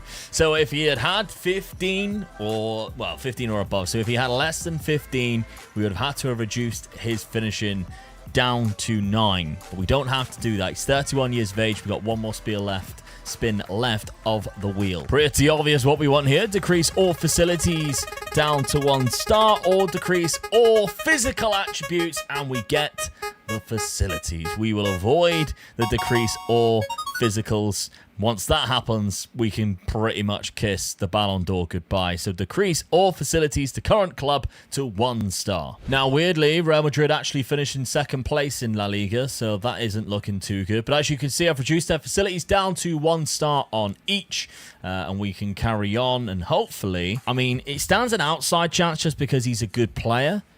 And maybe if nobody else did anything, he might still win it. Kind of like that player that's just won it. But if it was any time to win it, it was just then. And now a Barcelona player wins. I mean, they only won La Liga. We won the full treble. Who do I have to sleep with for my player to win a Ballon d'Or, for Christ's sake? Oh, this is so frustrating. Well, Real Madrid are back winning La Liga, which means we stand an outside chance of winning the Ballon d'Or. The only trouble is Katayama has not exactly had the best of seasons. He still looks unbelievable. Like, there's still 19s everywhere. But for some reason, he only scored 11 goals and got 5 assists. I don't know quite what's happened there. So if we take a look, Real Madrid's playing a 4-2-3-1. It is Raul as the manager. I love that, by the way. I absolutely love that. I didn't even know he started to manage players, but manage clubs, but he's at the Castilla. So That's cool. I love that. So Raul is now the manager of Real Madrid. He's chosen a 4-2-3-1. He's won La Liga with us, but it doesn't look like we're getting in, and that's because of players like that up front. And you can kind of understand why, although I still think Katayama is better. Actually, I'll take that back, because he did play 49 games. He actually started the majority of the games. He started 29 in the Premier League altogether. They didn't win anything else. What did they do in the Champions League? So who won oh god, it's Barcelona. If it's Barcelona, then we might not even have a look in again, because that player might get there and win it when we finished in the semi-final. Katayama did have a good amount of goals. There's an outside chance that he's won it this season. But he definitely won't stand a chance next season, because the final wheel spin is decrease all physical attributes by 3, which kind of takes away the best part of his game. I mean, he still looks good, doesn't he? The pace is going to save him, because we had such high pace to begin with, and the natural fitness is all right. I don't know whether it will affect him too much. He was also starting picking up a couple of injuries. Obviously, we had some bad ones before. Maybe he'll actually make his other attributes better, which could actually help. Who knows? Okay, let's see how he did in one of his final years. Now, he's up to 180 current ability. I say up. He's down to 180 current ability. Exactly what I anticipated. When you reduce the physical attributes, other attributes will go up. So off the ball, vision up to 20, same as composure, same as finishing. He looks like a completely different type of player at age 33, but he's adapted. It's actually paid off. I mean, he's got 14 goals and 10 assists. We could be on for a Ballon d'Or by reducing his physicals. This could be mental if they have won stuff. They've won La Liga.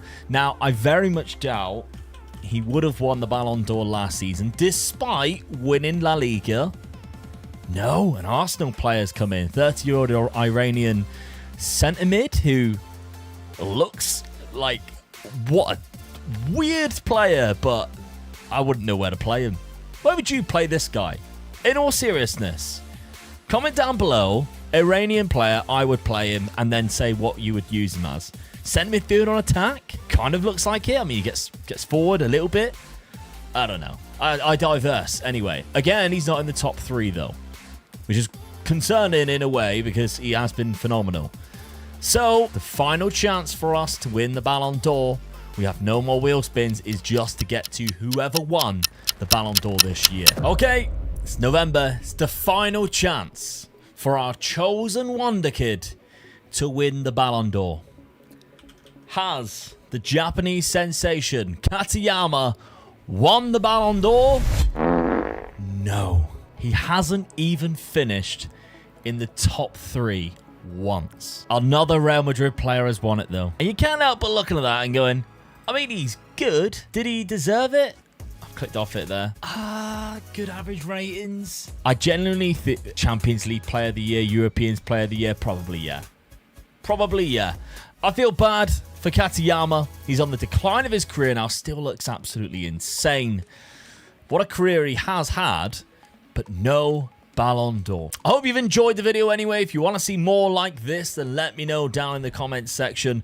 And of course, press that subscribe button, because we are getting very close now to that 150k subscriber mark, and you can help me get there. But why not watch this video right here, because myself and my dad have started a brand new series where we've started unemployed, and our quest is the first one to win the Champions League wins. Episode 1's right here. This is Kelvin Omega, a Nigerian-born striker who moved to the UK to pursue his dream of being a footballing icon. However, quite a lot of his career will be controlled by me. For instance, I have placed him to begin his career at Dartford in the Panorama National League South. And season by season, I'm going to loosely control his career path. I say loosely because there's some rules that I'm going to abide by. The main one being that I can only move into a club that actually has active interest in signing him. And also only to those clubs that can afford his transfer value in their budget. But I will always have Kelvin's best interest in mind, because the aim of this video is to get Kelvin Omega to win a Ballon d'Or, starting from non-league. So I'm going to have to assess every team each season that has active transfer interest in Kelvin Omega and see whether it would be a good move for him or not. There's no point in going to Manchester United in the first season of his career, because they're never going to use him and that might stunt his growth. However, going to somewhere like Bristol City, who is in this test run, had active interest and just been relegated from the Championship and have 4-star training facilities, that would be a good move. But before we start Kelvin Omega's story, shout out to second yellow card Matt for the inspiration on this video from his career ascension, Aaron Walker one. And this is Kelvin Omega, the 18-year-old Nigerian striker. He's on £200 a week at the minute, and as you can see from his attributes, yes, he probably looks quite good for the Vanarama National League South, but with good purpose. Now, I have set his current ability to 94, but his potential can go all the way up to 190 out of 200, which of course is the maximum a player can get. And for good reason, because he's not going to stand a chance at winning the Ballon d'Or if his potential isn't as high as possibly around about 190. But it's our job to get him there. Now, he does have certain attributes that will also help him. 15 professionalism out of 20, of course, and a few other different attributes will help, including determination. These are the attributes that we need so that once we make a good decision, hopefully to send him to clubs that will play him and have good training facilities, will develop his attributes and become the best player in the world. Now, I've selected Dartford FC as the platform that he can make a name for himself to begin with, because I've also set his reputation quite low. As I mentioned, they're in the Vanarama National League South. They've already played 4 games and they've only actually played him once so far. So it's up to Kelvin to break into that first team. Season preview sits them at 3rd place, so they could potentially get themselves promoted, but I'm hoping by the 2nd season, he might make some bit of a name for himself and we could actually find a transfer quite early on. As you can see, he's also in the Media Dream 11 for this division. So let's see if Kelvin Omega can bump himself into a first team, make a name for himself in the Vanarama National League South, and we'll check in with him in January. Eventually, Kelvin broke into the team as a lone striker, playing a poacher role in a 4-2-3-1. And the team has certainly been reaping the benefits of having him in the team with his fantastic off-the-ball movement, with him even picking up a hat-trick in the win against Worthing, as well as 2 cracking goals against Chelmsford City. But it is now January, and despite seeing a lot of goals so far, he hasn't exactly dominated. As we can see, Dartford are currently in 4th place after 25 games, which isn't too bad. They got obviously only 2 promotion places in this division, but Kelvin Omega's nowhere to be seen in the player statistics, which did surprise me a little bit. The highest goal scorer was Billy Vigor with 20, and he's nowhere to be seen even as low as 14. So how many has he got throughout this season? Now, if we take a look, Kelvin Omega, he has developed a little bit more by the looks of it. 10 goals in 20 appearances so far.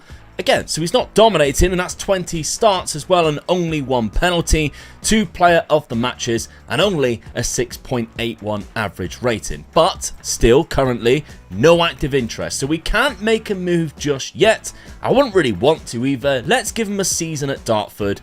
Let's get to June and see if we can make a move then. The second half of the season is where Kelvin Omega absolutely thrived in a Dartford shirt, ending the season as the league's joint top scorer with 29 goals. He also became the provider too, as he assisted a very important Dartford goal from Archie Woods, the first goal in the National League South playoff final in a 2-0 win, gaining promotion for Dartford in probably his final game. And yeah, that's because Kelvin Omega is wanted by 16 clubs. Now remember, it can only be active transfers. We can see his attributes are looking fantastic. We can see now he's also jumped up from 94 to 110 current ability. And for age 19, that's a good current ability. It's not an amazing one, but it's a good starting point for a lot of different clubs. However, a lot of these clubs are Premier League or Sky Bet Championship, and I was really hoping there would be a step in between, a League 2 or a League 1 club who might be interested in Kelvin, so it would give us an obvious choice to go. Now, obviously, his actual agent is suggesting that his preferred choice would be Manchester City. However, I don't think a move to Manchester City would be a great one, because I don't think they were playing. They still have Pep Guardiola. They only came 2nd in the Premier League, and yes, they have 5-star training facilities, etc. I don't think he's going to get a game. So out of the clubs that are active interest, I think looking at the clubs in the Championship next season, because Luton's probably in there. Oh my, Luton survived 14th. All right, Luton's not in there. I'll tell you who is though, Wolves, because they were relegated, as was Forest and Sheffield United. So the 3 relegated teams were all interested. Now, going up from the Championship, we've got West Brom, Leeds and Leicester. So Ipswich, who finished in 3rd place, another interested team. Southampton are also up there. And Middlesbrough just relegated into League One. That's very interesting, because that could be a step. And they have fantastic training facilities. 4.5 star. This could be the move, you know. I know it's the lowest division, but that's kind of what I was hoping to get out of this, because I want him to play as many games as possible. Moving to Middlesbrough could be the way. Let me just have a reassess of things. Sunderland could also be an interesting one. They, as well as Middlesbrough, have 4.5 star training facilities. Their manager, Sam Allardyce, which, I'm not going to lie, really makes me want to actually put him in there. They do only play one striker, and if you look at their side, they have like 3 or 4 decent strikers that are actually better than him. So Bradley Dack is one, but he's more of a centre attacking midfielder. Jordi Imbula is more of a winger, so we don't have to worry about that. It's literally just this man here. Would he play more than this man? I don't really know, because Nicolas Guerra is nowhere near as good, I don't think, personally, and Luis Semedo is not as good as him current ability wise. So I've got a feeling Sam Allardyce would play Kelvin Omega in this team. I think I can safely rule out Russell Martin's Southampton. They, again, only play one up front, and they got Che Adams. Like, they've got some really good strikers. So if you take a look at them, like, their current ability-wise, you're in the 130s. Che Adams 135, and he's not going anywhere, although he is wanted, actually. He might go somewhere, but if he does, like, Adam Armstrong's there, then Seiko Mara's there, Ross Stewart's there, I think we can rule out Southampton straight away. Ipswich, again, very similar to Southampton. They've got quite a lot of strikers. They also don't have as good training facilities. And as much as I admire Kieran McKenna and what he's doing at Ipswich, finishing in 3rd place here, he only plays one up front. And they've got George Hurst. And if you take a look at their side, George Hurst is higher already than Kelvin Omega. And he's played 47 games, scored 16 goals. And they have like Nathan Broadhead, etc. So again, don't think Ipswich is the right move. My main concern with the Middlesbrough side that's going down is they still have quite a lot of strikers there that are better than him right now. And I know how the AI works. They don't care that he has an unbelievable potential. They'll just play who's got the best current ability, which is what's making me slightly a bit concerned with Middlesbrough. They have so many players that are just a little bit ahead of him who can play up front. And they only play one striker, as we see. Marcus Fors is their main striker. I don't think he'll get any game time there, sadly. I'm wondering whether I mean, they're all wanted, and he is unhappy. He wants to leave due to the club getting relegated. QPR could come in and steal him. This could be a good opportunity, especially going down into League One. Prime prospect to then take them back into the Championship, become their #1 striker. But this is the most important move of the whole video right now. I don't think there's like an obvious choice here, so I'm going to go with Sunderland. It might have something to do with it being Sam Allardyce, but I think they have less roadblocks for him in his career. I think Middlesbrough's too much of a risk because they have so many players who are better than him right now up front. Yes, they might all leave, but right now I definitely think there's only one player that gets in his way, and it's this man here, and he is wanted by Hull City. He might move already, so I think this is a good move for him, and he gets to play underneath Sam Allardyce, an ex-England manager. But they got great training facilities. They have the money for him too. If you look, they've got 8 million transfer budget, and yeah, I get that. They don't actually. It's not going to actually cost him anything right now. His transfer values, though, I think that's a bug from starting this. But I'm going to make the move. He's going to move to Sunderland, and I think this is going to be. I think this is going to be a good move for him. So although the transfer value is 0, I am going to make the executive decision to make it a £500,000 mood. I think £500,000. That's quite good. So, shall I stick it in range friendly? I'm just going to stick it in a range friendly, and why not? So Dartford do get a bit of money for him, as well as their promotion. So he's made the move, Kelvin Omega, and it worries me that he's gone straight into the under-21s, but let's see how that plays out. And his transfer value, exactly either side of that right now. So, okay. Could be a good move. Let's see. If he starts at the start of the season, that's a great move. But we'll have to assess what Sunderland do in their transfer window. Because, again, Sunderland, they did all right in the Championship. They finished in, like, 14th. I've got all the leagues loaded, by the way, so he could eventually move to a different country as well, which could be very exciting. They finished in 14th, 62 points. I think it's a good move for him. I really do. I think that's the best move out of the ones that were there. Middlesbrough was tempting. Too many risks, though. Frustratingly, Sunderland's next signing after Kelvin was another striker in the form of Diego Aznar, who was a free transfer from Huesca. And Kelvin is still in the Sunderland under-21s and currently has an injury which rules him out of the start of the season. So he might have a lot to prove this season if he wants to become Sunderland's number 9. I still believe, though, avoiding Middlesbrough was a good move as their attacking options have actually increased and Marcus Fors is currently still there. Sunderland's options are still strong, but hopefully after his injury, Kelvin can get involved in this list. But as the transfer window closes and Kelvin is recovering from his injury, he's been placed on the loan list and still in the under-21s. Although last year's starting striker has also been loaned out to his home nation of Ukraine for the season and is transfer listed. Season's underway and Kelvin is in the first team lineup despite still being in the under-21s, and Sunderland are currently mid-table in the championship. Kelvin has played just 3 games for the first team and has yet to score a goal for his new side. It wasn't long before Sam Allardyce was sacked, however, and Darren Moore came in as the new Sunderland manager. And right after that sacking is when Kelvin Omega picked up his first goal for Sunderland in a 3-1 loss to Nottingham Forest at the City Ground. And then he scored 3 more goals after this before picking up another injury which sees him out for 2 months. Okay, we fast forwarded towards the end of the season now. It's the 1st of June. His first season in the Championship with Sunderland, and he is in the first team still. Now, he does look a little bit better. If we take a look at his attribute details, 118, which is not bad at all. 20 years of age now, he hasn't scored that many goals, 6 in 23 appearances, but 18 starts, which isn't bad at all. Now, Sunderland finished in the Championship 15th place last season. They were 14th, this time was 15th.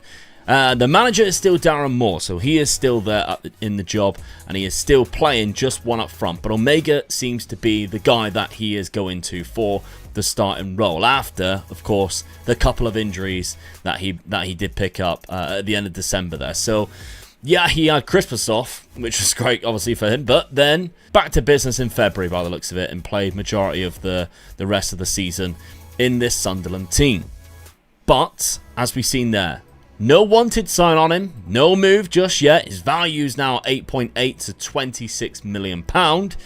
So we'll have to see. Do Sunderland sign somebody else to play up front next season and replace him, or do they stick with Kelvin as their number 9 up front? Bad news, they signed somebody else. Troy Parrott, who at this stage is a better player than Kelvin and does seem to be Darren Moore's preferred option. And as we got to January, Kelvin had only started 3 games and in fact only scored 2 goals, which were both against Middlesbrough in the same game. Sunderland were having a cracking season in 4th place though, only a few points off top, and Troy Parrott was the 2nd highest scorer in the league with 13 and having a fantastic season of his own. By the end of the season, Kelvin had jumped up to 128 current ability but still only started 3 games all season. Despite that though, Darren Moore's Sunderland side finished 2nd in the Championship and gained promotion. However, I came to Sunderland to see what transfers they made in the summer and I noticed Darren Moore's not there anymore. So it appears that he has left to join somewhere else. Let's take a look. So Darren Moore left his managerial role, now the manager of Burnley. Where are Burnley, you may ask? Well, they're actually also in the Premier League alongside Sunderland. So I don't really know how they're going to do without Darren Moore. It appears that the manager Kevin Betsy, who I've never heard of, used to manage Plymouth Argyle in this, which is my hometown. He's from the Seychelles as well, which is quite interesting. But not exactly a manager with a lot of reputation by the looks of it here. Used to be at Crawley Town, and I know in 2022 that place was a bit of a nightmare. Became a coach, assistant manager at Cambridge. I know nothing about him, if I'm honest. Know nothing about Kevin, but what have they done? So, I mean, Darren Moore actually left in August, so a lot of these transfers might have been his. We can see that he did have a very active window, and in fact, there was actually a few that happened during in the January window, but we got a couple players down here who are attacking threats. There's a goalkeeper there. And then we got Onyek Boule, a centre attacking midfielder. Johnny, who is a fullback, sorry. We've got another winger there. And Sarati, who is a centre-back. No strikers, thank God. Which is great, and he plays 2 up front. Which means Kelvin Omega might actually get some game time now, which is fantastic stuff. So, actually, the departure of Darren Moore might help Kelvin's career. He started a couple of games already, 4 in fact, and scored a goal. But a Kelvin Omega goal was as sparse as a Sunderland win, and Kevin Betsy was sacked and replaced by Alex Neil after only 155 days in charge, with Sunderland looking destined for the drop.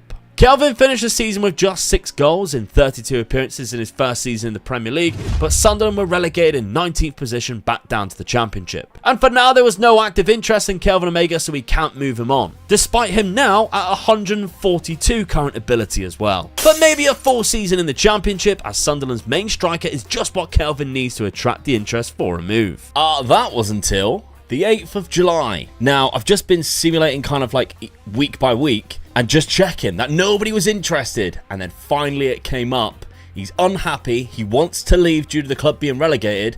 There's 3 clubs interested. One of them Spurs, but they are only rumoured. There's 2 active interests, Brighton and Leeds. Now, Leeds have just been promoted from the Championship. They have an okay side. I don't know whether he would actually start. They've got £44 million in the transfer budget, but that will be all of their transfer budget gone on Kelvin, and I don't think they are in a correct situation or scenario where they have a team to stay up. I think the defence is slightly too weak. They've got a very good midfield, and I don't know whether he would actually start. However, Brighton. Now, Brighton, last season, had a great time. They actually finished in European football qualification in the Europa Conference League, 8th place, with 57 points, the same points as Manchester United, just with a worse goal difference. They also have Daniel Farke, who is, I actually think, a really good manager, and they play a 4-2-3-1, but they only have 1 striker. If you take a look at this, they actually only have Ballon Torre as an out-and-out striker, and they have João Pedro, who, yes, plays up front, naturally, but with 12 finishing. He's better on the left, isn't he? So, I mean, he's better than their strikers. This is the perfect move. Now, financially, they can just afford him. They have £45 million. The original budget was 81. They have already spent money on Bilal Toure and Rico Henry. But I think they need a better striker. And I do believe Kelvin Omega would be the perfect guy for that. He is valued at £32 to £97 million. It is basically all of Brighton's transfer budget. But if that's where they got, finishing, without those players, and then they're bringing in Kelvin Omega, this is the perfect move for him, because they have great training facilities to play European football. I think he will definitely benefit from a move to Brighton. I mean, everybody always praises how well Brighton treat youngsters and how they find these players. This is the perfect move, right? So I'm going to say £45 million. I'm going to be fair. There's 1, 2, 3, 4, 5, 6. That is £45 million bringing him in. That's a really good offer. That is a really good move. So he goes in on 120k per week wage. It's a good thing about that, I think. It just loads through a per week wage, and that arguably would be a good amount for him, because how good he is right now. This is a fantastic move for Kelvin Omega. I'm excited now. I was a little bit apprehensive whether this is going to be, well, this was overall a bad move for him. This is a good move. I'm sure it will be. They actually only lost Evan Ferguson to Liverpool in the January transfer window before this for £97 million. Unfortunately, at the halfway point, though, Brighton was struggling, and Daniel Farke was sacked and Stephen Presley was brought in. To begin with, Kelvin came off the bench, but recently he started majority of the matches and began finding his feet in a Brighton shirt. The team was a lot better in the European competition, going unbeaten in the league phase. Presley couldn't improve Brighton's standing in the league, though, finishing in 15th place. Kelvin scored 22 goals across the whole season, but only 10 were in the Premier League in 28 appearances. However, Brighton won the Europa Conference League, and Kelvin won man of the match and scored a hat-trick in the final. Leeds were also relegated this season, so it was definitely the better move to take him to Brighton instead, albeit that they dropped quite far in the league compared to, but he's won his first cup competition, and that's amazing, and he's now classed as their key player, which I found quite interesting too. It does look like maybe he signed a new deal. Is that a new deal he signed 2027? No, maybe it isn't. I don't know. I thought it was, but I don't think it is. But anyway, yeah, I mean, right now, he's looking fantastic, isn't he? I mean, all around, he's a great, great striker. 23 years of age now, so he should be coming into his prime. 157. current ability. Still far away from the 190, which I think will be a Ballon d'Or contender, but he really needs to up his game, doesn't he? Maybe this next season he can carry Brighton through Europa League and take them higher in the league table. That might then bring some interest in possibly other divisions too. I would not be against him moving to a La Liga side or to the Serie A. I actually want to do that. I want to see what he can do in other divisions, because I actually think it could be great for the Ballon d'Or contender if he has that. Maybe a Champions League win quite early on. He started playing for Nigeria too. We're going to have to follow that part of his career now as well. 7 caps, 5 goals that he's got so far. So we're going to have to track to see. This might be a World Cup year. I can't work it out. No, I don't think it is. So we're going to have to wait until we got a World Cup year to see how Nigeria do and how Kelvin Omega continues to grow. During August, Manchester United started showing interest in Kelvin, but didn't have the funds. A week later, though, we've got a bid.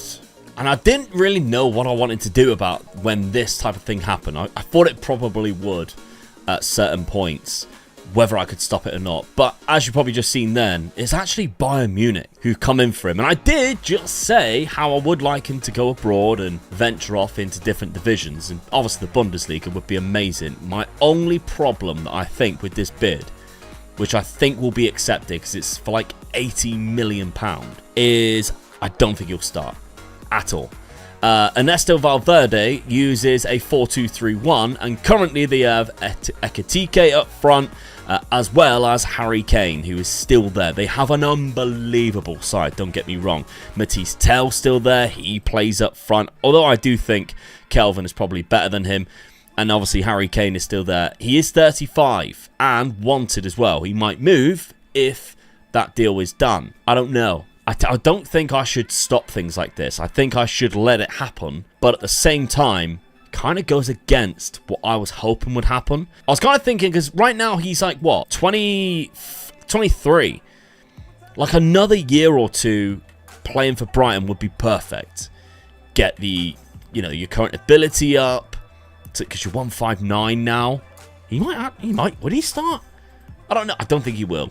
I don't think he'll start, but a season at Bayern Munich underneath Harry Kane could win the Champions League. It's interesting. I think we might let this one happen. Kelvin, of course, welcomed the move to Bayern and is now on 275k a week. In the first 6 league games, he had played in 3 of them and started 1, scoring 2 goals. Bayern ended the season as champions by just a point, but Kai Havertz won top scorer for the league. Harry Kane still seems to be the one starting most of the games, however, but Kelvin has frequently featured from the bench, mainly with a total of 22 appearances in the Bundesliga, scoring 7 goals. Bayern were eliminated from the Champions League at the round of 16 stage by Real Madrid though, and to Gladbach in the DFB Pokal semi-final. Out to close, and Harry Kane has been sold. He has gone to Saudi Arabia, age 36, which is obviously perfect for Kelvin, unless obviously they sign another striker. They haven't, by the looks of it. They've only signed a few defenders, a few players in the future that could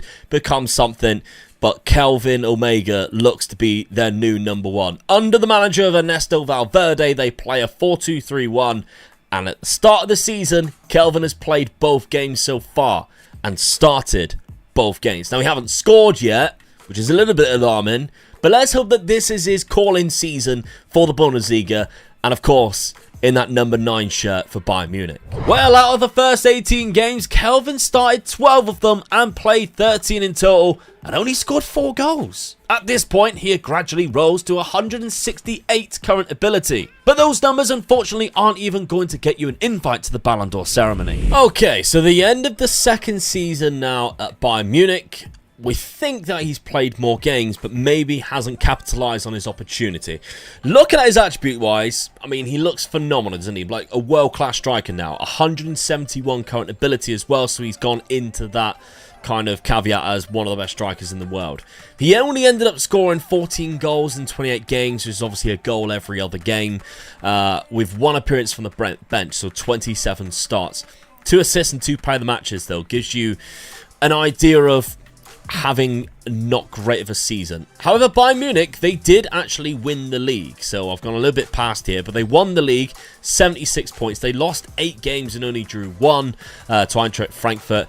Did they win the cup, though? That's the question. They did after extra time. So he's won a domestic double there. They were very unlucky as well. They reached the semi-final of the Champions League, which AC Milan managed to beat them in that semi-final and go on and win it. They did absolutely stuff them, though. It was 5-0 on aggregate, and they went on and beat PSG in the final 3-1.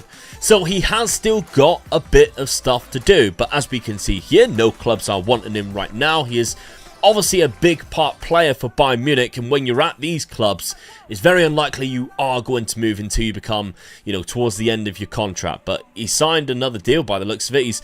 He's going on until 2033, and he is their main striker now. If you take a look at Bayern Munich, Valverde's still there. He has played the most games up front for him this season. He has a great team around him. He just maybe needs to push himself a little bit more, because those numbers are not going to win you the Ballon d'Or, unfortunately. He started the following season in much better form, getting 3 goals in the first 5 games. But Bayern have bought some cracking new players who can also play up front. Not to mention, they recently bought in one of the best centre-attacking midfielders in world football too. But all of these players could actually stop Kelvin from winning the Ballon d'Or, or help him. Either way, it's sink or swim for Kelvin, and thankfully it seems like he is swimming, and in fact thriving off of having some of the best creative players in the world around him. As by January, he has nearly matched last season's tally in just 17 games, and only 14 of them were starts. And what a monumental season it was for Kelvin Omega, with 26 goals for Bayern Munich this season, so he seems to have played quite a lot, 33 games in total, 3 off the bench. That 26 just league goals is phenomenal stuff. He also got 3 assists, 7 player of the matches, and his highest average rating across a season yet. Throughout the whole season, by the way, it was 37 goals, so another 11 goals in different competitions. So, I mean, they're doing really well. I mean, Ernesto Valverde, he's been there for how long now? He's been quite a while, so 4 years and nearly 5 years. He's won 4 leagues and 6 cups, so fantastic stuff. And that is another cup, because I can see we have defeated defeated Kaiserslautern in the DFB Pokal final, although Kelvin did not score any of the goals. They were all scored by Vittorio Janssens, a 22-year-old Belgium international. But they did lose to PSG in the quarterfinal of the Champions League, and that is not good. If you want to win a Ballon d'Or, you kind of really got to be in the final, at least in these European trophies, and try and do something, because especially when they have the likes of Jamal Musiala and they have the likes of Kylian Mbappe, going on and winning the Champions League just means that they're in the forefront for it, doesn't it? So, yeah, that's not good right now. That's not great, and that's something that we need to work on. Let's see what they do in the transfer window. In the summer, Bayern limited their spending and actually sold just as much as they bought in, with departures such as Frankie de Jong and Matthijs Tel, and welcoming in arrivals such as Rooney Badji. The goals weren't as common as they were last season, but they were still happening. And with PSG getting to the final of the Champions League 2 seasons in a row, Mbappe wins another Ballon d'Or. But look who's in second place. I mean, I was expecting him to have to do a lot more than what he has done to come this close. I mean, to get second place is obviously amazing, because we know we are in the touching point of Kelvin Omega winning a Ballon d'Or right now, and he's only 26, so he's still got like a good 4 or 5 years of being in that right age range, because Kylian Mbappe's won it at 32, and he's won it 3 years in a row. He's won it 6 times in total, and they didn't even win the Champions League. Real Madrid won it, so Jude Bellingham obviously winning it, coming in 3rd place. It's quite surprising that he's not even in 2nd place. That the goals tally from Kelvin Omega and the high average rating must be something, because Nigeria haven't done anything. If you have a look at competitions, they were the winner of the African Cup of Nations in 2024 before Kelvin was even in the international side. They haven't done anything since. Not got to a World Cup or anything like that in the finals. They lost to Germany in the 2nd round in 2030, 2 years ago. They're doing nothing right now, which is why I haven't highlighted it. So I don't know what he's doing, but he somehow managed to get 2nd place. This could be within touch and distance. We just need him to really up the next couple of seasons when Mbappe teeters off. Because right now, 7 goals in 12 games, that's not good enough. You need another couple of seasons like that. And one of those seasons, you need to be lucky enough to win the Champions League, or do well for your national team, or somebody else, everybody else just do terrible. And then you're lifting that trophy. Did he do this? No, he ended the season with just 10 goals in 27 games. Bayern Munich also came third in the Bundesliga, and they lost in the DFB Pokal final. And Mbappe at PSG is getting a third crack at the Champions League. And no shock, but Valverde has been sacked by Bayern Munich. And hold on a minute, but Kelvin Omega is wanted by PSG. And it's active interest, which means we can make a move to PSG, providing they have enough money to actually buy him. Now, this is where it comes a little bit complicated, because he is 91 million minimum to 272, which means less than six-figure millions is not really going to cut it, is it? PSG, they only have 97 million. They have Julian Nagelsmann as well, who is obviously their previous manager. I don't know what... I can't move him just from that. I think I need to go a little bit further and just see if that transfer budget increases. Because if it increases to like 130, it already says their original budget was 132. They've ended up spending something. Oh no, that was in the January. It's so close, because I could make the move. 97 for a 91 million minimum player. I think it goes kind of against the rules a little bit. I need it to be a little bit more. Let's see if it goes a little bit more. Okay, a month later, we have an update. Still wanted by PSG, who, if we have a look at the Champions League, are the current holders of the Champions League. They finally won one. They beat Liverpool in that final 2-0. So it's a good win. They now have 113 million. And I think Bayern Munich would accept that. So I think I'm going to make the move. Now, it looks like he's still on the same contract as what he signed in 2028. But it expires in 35. So I don't know how they've managed to work that one out. But he's now on 350 grand a week. So that it is a higher amount. And if we take a look at his attribute analysis now, he's up to 184. So he's so close to that 190. But yeah, I think there's not going to be a better time than now, with active interest from a club that can actually afford him, to move him until he starts to decline. So I think it is time to move him to PSG, and I think this is going to be the tipping point and decide whether he will win that Ballon d'Or or not. Because, I mean, what do they have? 113? Let's say 110 million. So 1, 2, 3, 4, 5, 6. And yes, so Kelvin Omega is now a PSG player. A huge move. Does it pay off? Will he be winning the Ballon d'Or anytime soon? And of course, he's got former Bayern Munich manager Julian Nagelsmann there to help him. And Nagelsmann, well, he plays a 5-2-2-1 formation.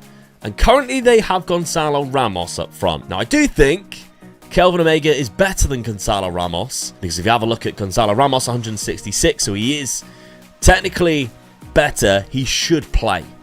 He also has the likes of Jamal Musiala up there, and Kylian Mbappe, of course, who is 33, but the Ballon d'Or winner multiple times, still not any regression just yet. He's also there too. They've got an unbelievable team. They are the Champions League holders. There's no time like the present for him to win a Ballon d'Or next season. Hilariously, Nagelsmann left PSG to take the Bayern Munich job, and Thomas Tuchel is now Kelvin's new boss for the season. And Kelvin Omega has been on fire in Tuchel's new system, scoring a lot of goals in all competitions, with PSG winning back-to-back Champions Leagues. And it's the first time Kelvin has ever lifted the trophy. Unfortunately, Mbappe won man of the match in the Champions League final, and he had an insane season at the age of 34. But I guess we will find out, because Kelvin has been great too, scoring 27 goals in 32 league appearances. But it wasn't enough to even make the top three, as Mbappe wins his 8th Ballon d'Or. 7 goals in 9 games before Kelvin picks up a slight injury and misses a month of games. Ended the season with a good per 90 tally, but worryingly low amount of games played. PSG won the league at Canter as expected, but in the Champions League, it was a shock exit to Real Sociedad in the round of 16. So let's crack on with his 3rd season in Paris and hope it's better than his 2nd. And so, PSG are champions with 82 points, 3 points ahead of Nice. Kelvin Omega, 17 goals this season, which is not great. And the average rating, he's nowhere to be seen either. Maxime Suya, who is an unbelievable player, heads that with the most assists. He is obviously the Mbappe replacement, and he looks fantastic. So, Kelvin, what is going on with you, my friend? You're still looking great. Attribute-wise, nearly at that 190. Nearly. It's 63 goals and 89 appearances. A lot of goals for Nigeria too. We'll have to check to see whether Nigeria's been doing anything. But 17 with 2 assists, 1 player of the match. It's not great, if I'm honest. Only 30 goals throughout the whole season as well. I don't think it's going to be good enough to kind of like win any Ballon d'Ors or any awards. They did also win the Coupe de France, but they were eliminated very early from the Champions League. The knockout playoff round. In a 1-0 loss to Juve. They couldn't even score. Ooh, that's poor. So the Ballon d'Or winner, after of course the season before, it was always, and it's a new guy, it's Lamine Yamal. Fair enough. I mean, Kylian Mbappe retired age 35.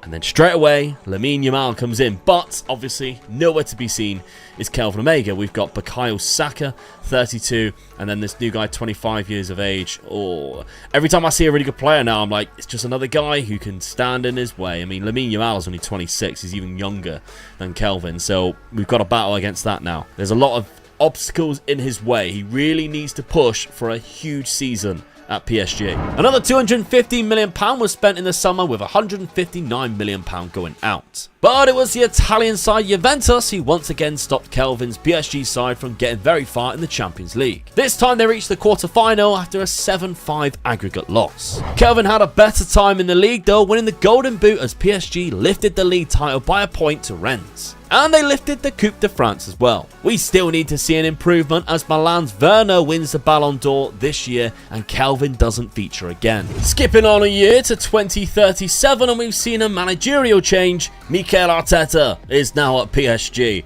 So, if we take a look at the previous managers, Thomas Tuchel left his manager role after 4 years, same time as Nagelsmann, funny enough, to join Newcastle. He's now the Newcastle manager in the Premier League. Mikel Arteta has come in, and as you can see, he has won some trophies. Yes, he's won the league. He's also won the Coupe de France, but he hasn't won the Champions League, and that's a shame. So, we won the league a little bit more comfortably this time around, 6 points. Kelvin Omega wasn't the Golden Boot winner, though. He only got 21 this season. I'm getting a little bit worried now, because he is 32. So, he might start to decline soon. He's still at 187 for now, but it might start to decline next season. We need him to have an unbelievable season for this to happen. But Champions League-wise, where were they knocked out? They got a little bit further. They actually got to the semi-final before being knocked out by Arsenal.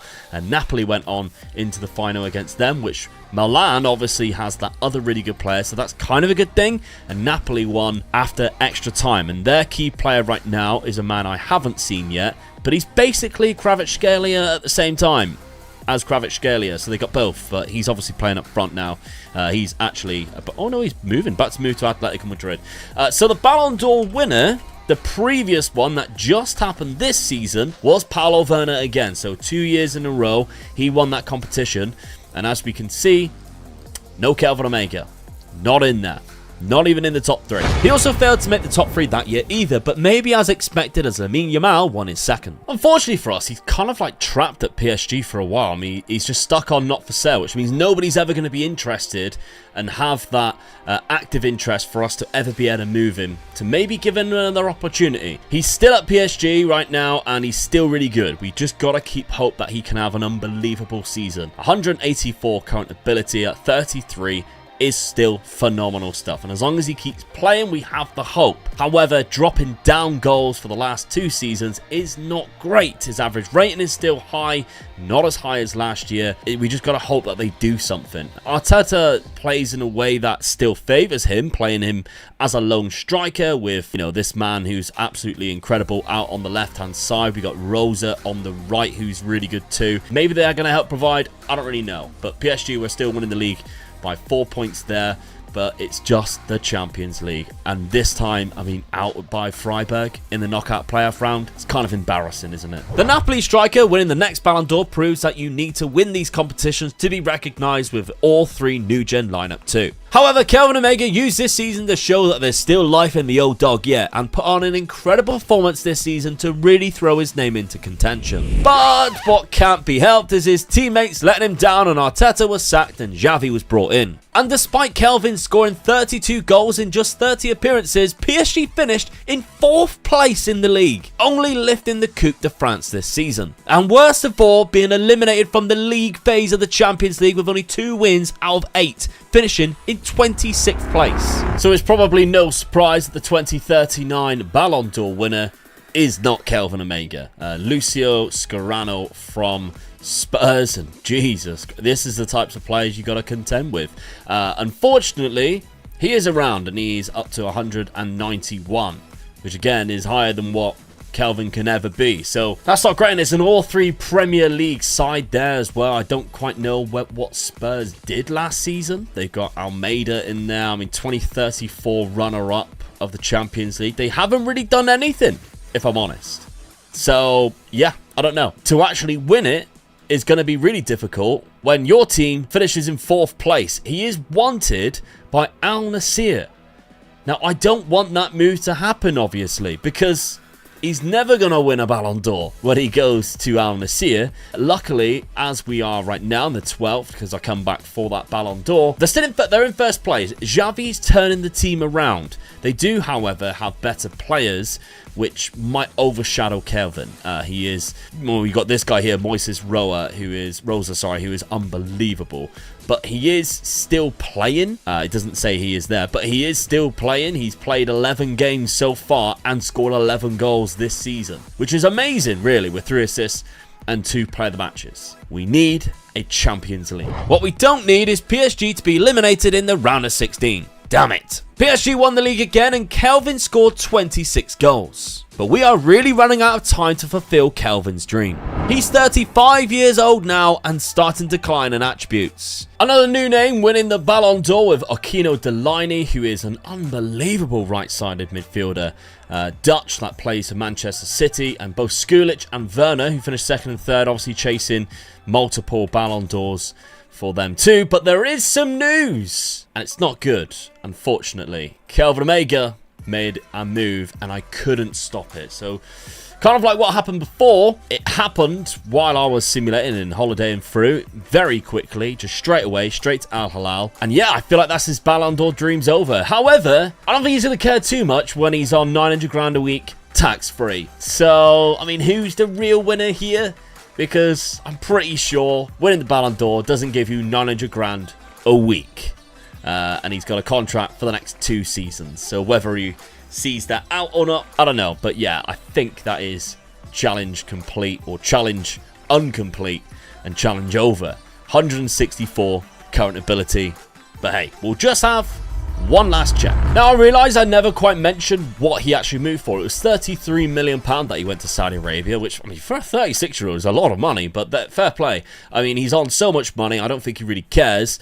I think we're going to call the end of the challenge there. I did consider going just to see whether he would win the Ballon d'Or next year, but I think that's hopefully wishing it would never happen with it. He had one good season, 2031, where he finished in 2nd place, only behind Kylian Mbappe. And it just so happens that PSG were dominant back in the Champions League then, and then as soon as he moved to PSG, they kind of fell off a cliff a bit because the manager left, which was really frustrating, if I'm honest, that happened. But those are all the things that we cannot control here. Kelvin Omega did have an unbelievable career. A lot of times he scored close to 30 or even above 30.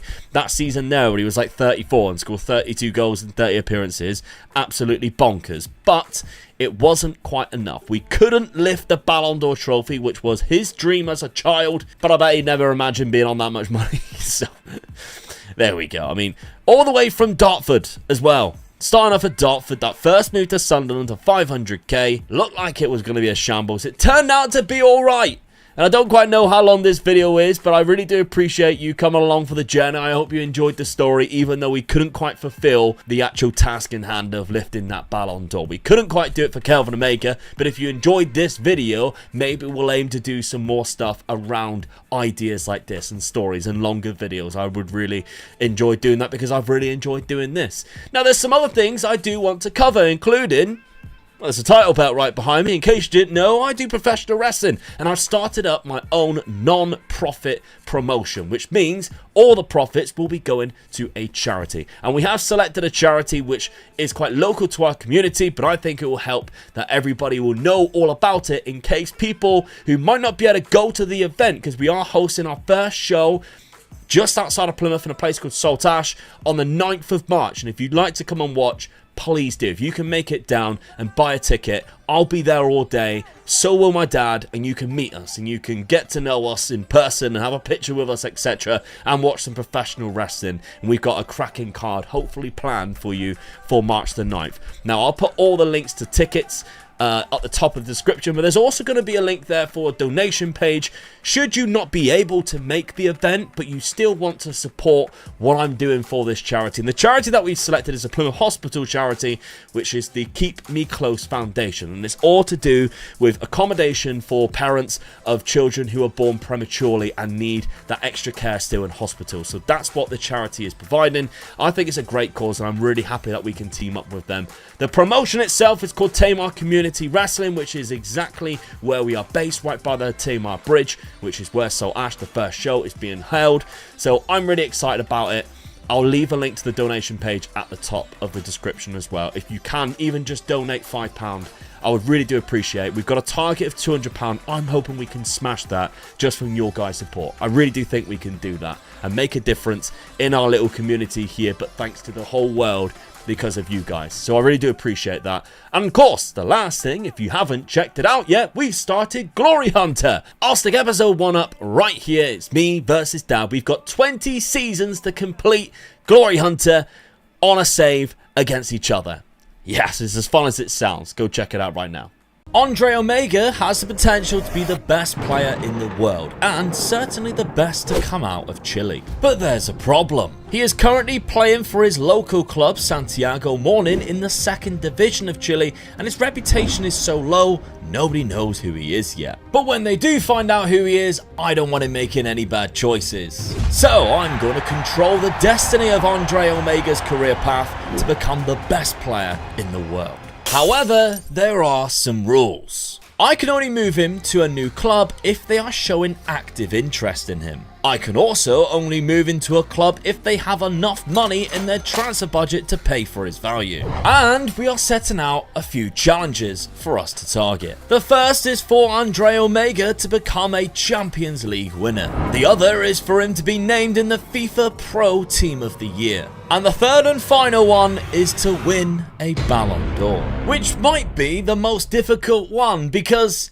in case you haven't noticed, Andre Omega is a left back. And in the history of the Ballon d'Or, it's rare a player in the defensive line picks up the award at all. Well, Andre is ready. You've got your 200 potential ability. Let's see what you can do, kid, and come back in a couple of years' time.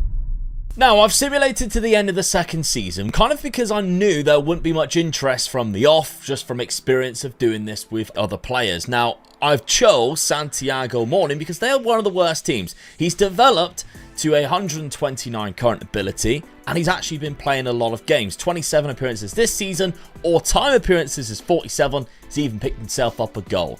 And yes, he looks a lot better now already at age 18. Now, in Chile. He can now leave Chile because I believe in South America, a lot of the countries, you have to be 18 to be able to leave. You can get a transfer deal done beforehand. You'll just be waiting until you turn 18. Kind of like the Brazilian nations, like Eintracht, for example, won't go to Real Madrid just yet. So now he has the ability to leave, but as we've seen, no interest just yet. And that's probably because he's still building a reputation. We can see his worldwide reputation is only 1,244 out of 10,000. The reason why I put it so low to begin with is because then we wouldn't have all of the big clubs coming straight away trying to snatch him up, and I'd have to make some weird and wonderful decisions. The best part about this is I control his destiny, meaning I stop him from going to the likes of PSG, where he'll sit in their second team, not really get much game time, and this number for his current ability will never increase. I decide where he goes to, I get to make the ultimate decision, and hopefully the best decision for Andre Omega. He is probably yet to be found by any of the big clubs because, as I say, Santiago Morning are not very good. And if you take a look at where they've been placed, even with Andre Omega, it's 13th place in the second division both seasons so far. But as we got to the end of the European season, which would be halfway through Andre Omega's Chilean season, that wanted sign began to come up already, and it's AC Milan who are showing active interest. However, they're still unwilling to make an offer until the transfer window's closed. So I'm going to hold fire just for now and see if any other clubs decide to declare their interest as well, and then I actually get a choice in the matter instead of having to decide, right, well, you're just going to AC Milan then. And lo and behold, within a couple of weeks' time, we have another club added to the list, and it's Benfica, who again have significant potential, could break into the first team fold sooner than expected, which is the same as what Milan is suggesting. So we are at our first big decision with Andre's career now. We've got two choices to make. We could even decide to just ignore it. However, what tends to happen is one of the teams make a bid anyway, and then you'll just lose all control. We want to have the control of his destiny right now. So the Milan side, they don't have a transfer. That's the worst thing. I mean, I thought I would be able to see their transfer budget. I can't. But let's look at their side anyway. They've got Malacia in from Manchester United, and they've probably still got Teo Hernandez. They have. So he isn't going to get much game time here at AC Milan, and I very much doubt who are winning the league. They are champions, so he would potentially be at the best club in Italy. But that's not obviously going to be the best move for him right now. This very early stage in his career, he's just turned 19 on April the 1st. It was April Fool's Day, but he still turned 19. And now we need to decide, right, what's best for his career? Who's going to give him the best game time? Who's going to have the best training facilities? And out of the two sides, there is one club that definitely has a reputation for signing South American talents and getting them to their biggest potential before, unfortunately, selling them on to another club, and that's Benfica. They have 4.5-star training facilities, 5-star youth recruitment, and 4.5-star training facilities, youth training facilities, and that's obviously we've seen in the past where they sign South American talents. A lot of Portuguese clubs do that as well. £65 million of the budget. We know that they can afford him.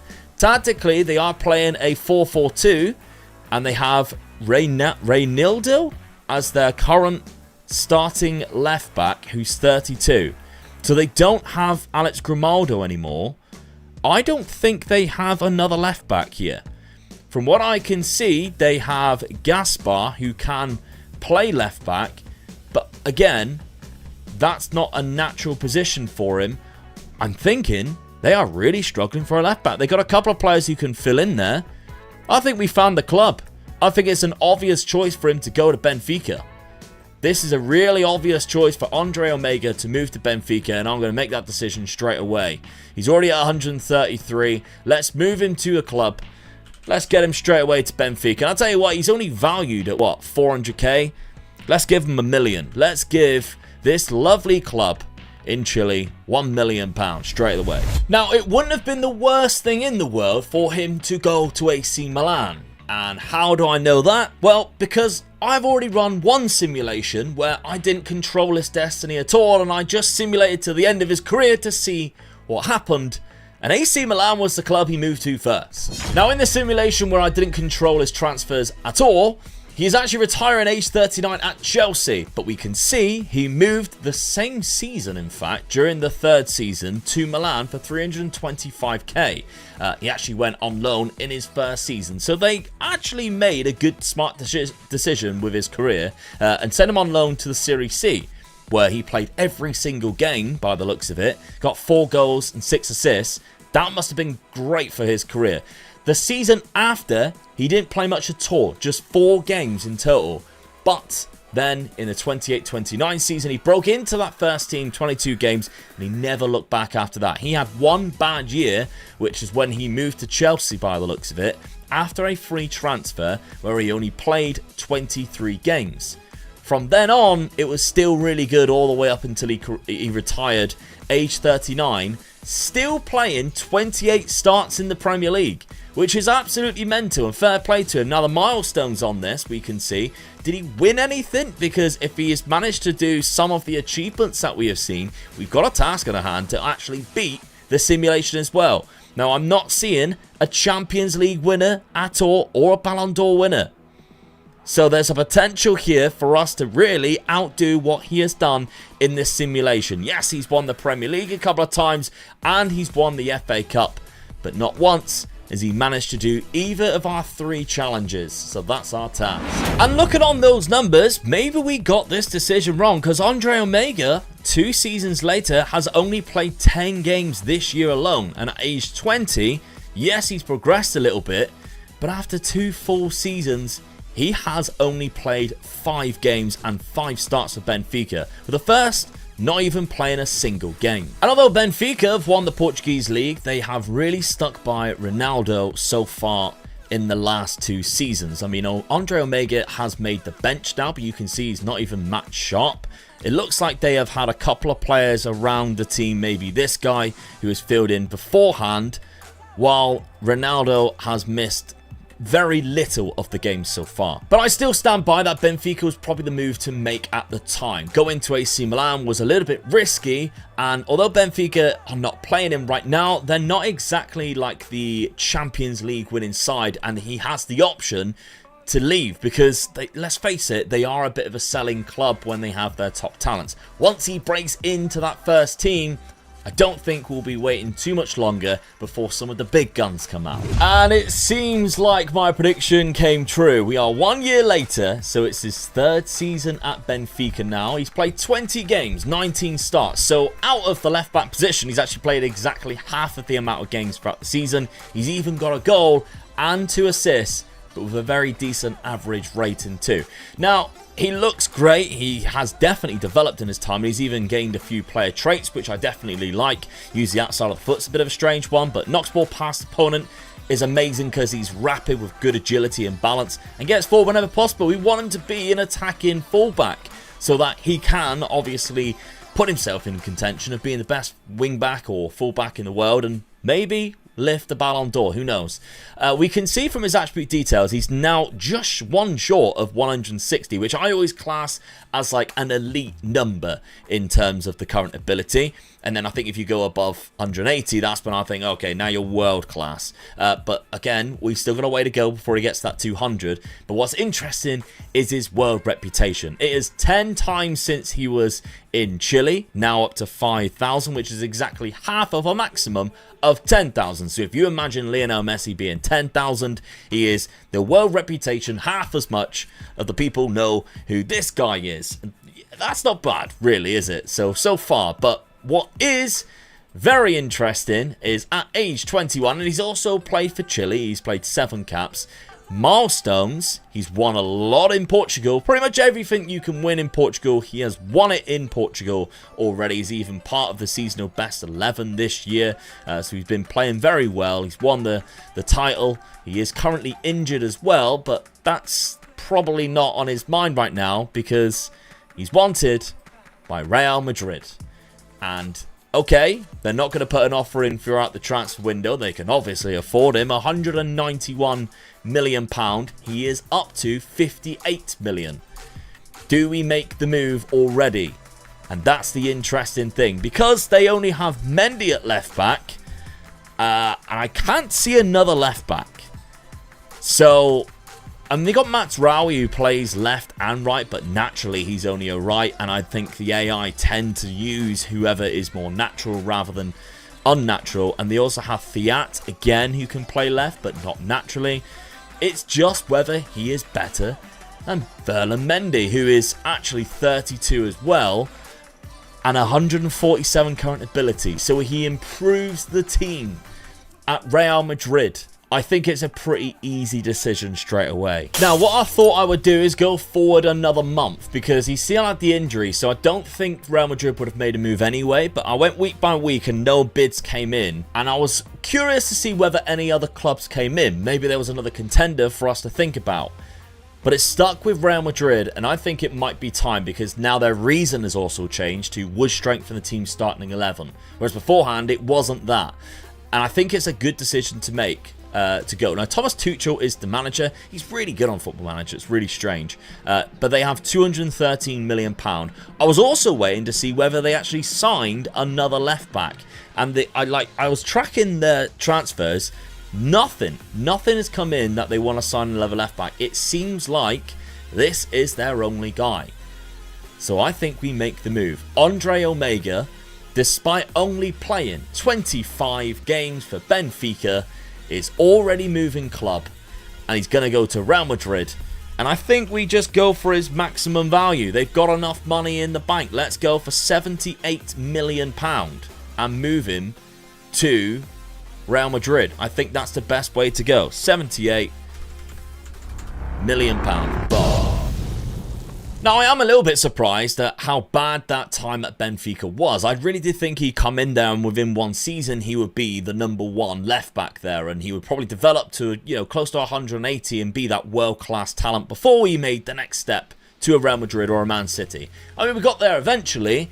It just, I expected his time at Benfica to be slightly better. Speaking of being better, I'm trying to make the world of professional wrestling a better place, and that's what TCW is all about. We are currently raising money for both Jeremiah's Journey and future charities such as a Plymouth Hospitals charity for wrestling shows, and I'd love for you to come. You can see the Electric Boogaloo poster in behind me. That's April the 28th. There's still time for you to get tickets for that, but there is also a July 6th show as well, and if you'd like to donate, there's going to be a link at the top of the description. I'd really appreciate it, but you can also watch the matches that we have live on the Tamar Community Wrestling YouTube channel.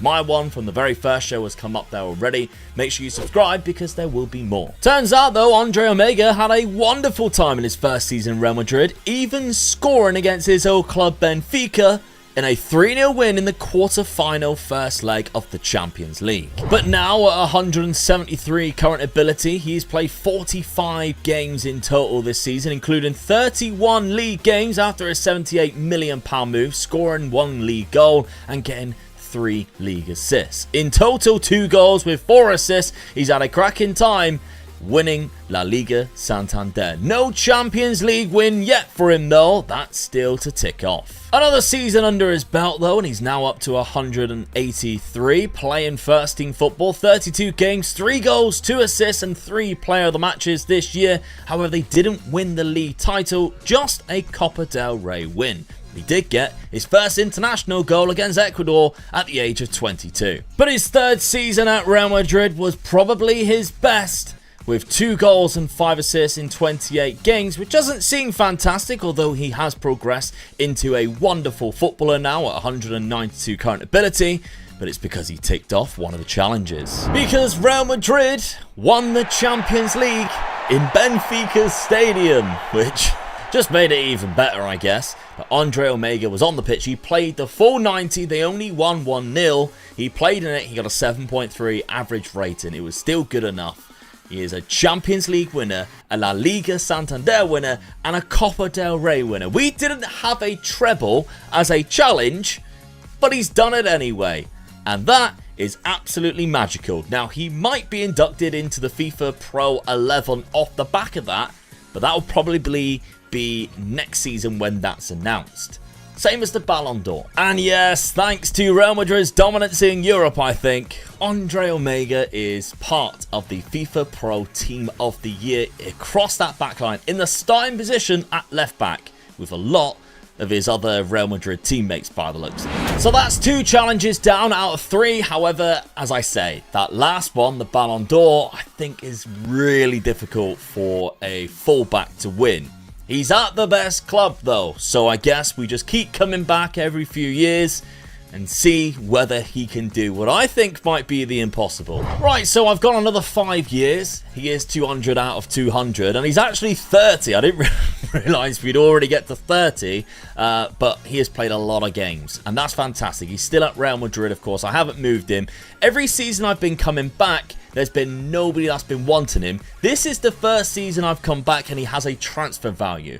Every other time it says not for sale, which is a reason why I did come back now. I mean, we're only at the 28th of May. There is no wanted signs yet, but at least there's a value, because when there's a value, that means there's a possibility of movement. There hasn't been ever since pretty much when I left. And I guess that's the downside of putting him at one of the best clubs, if not the best club in the world.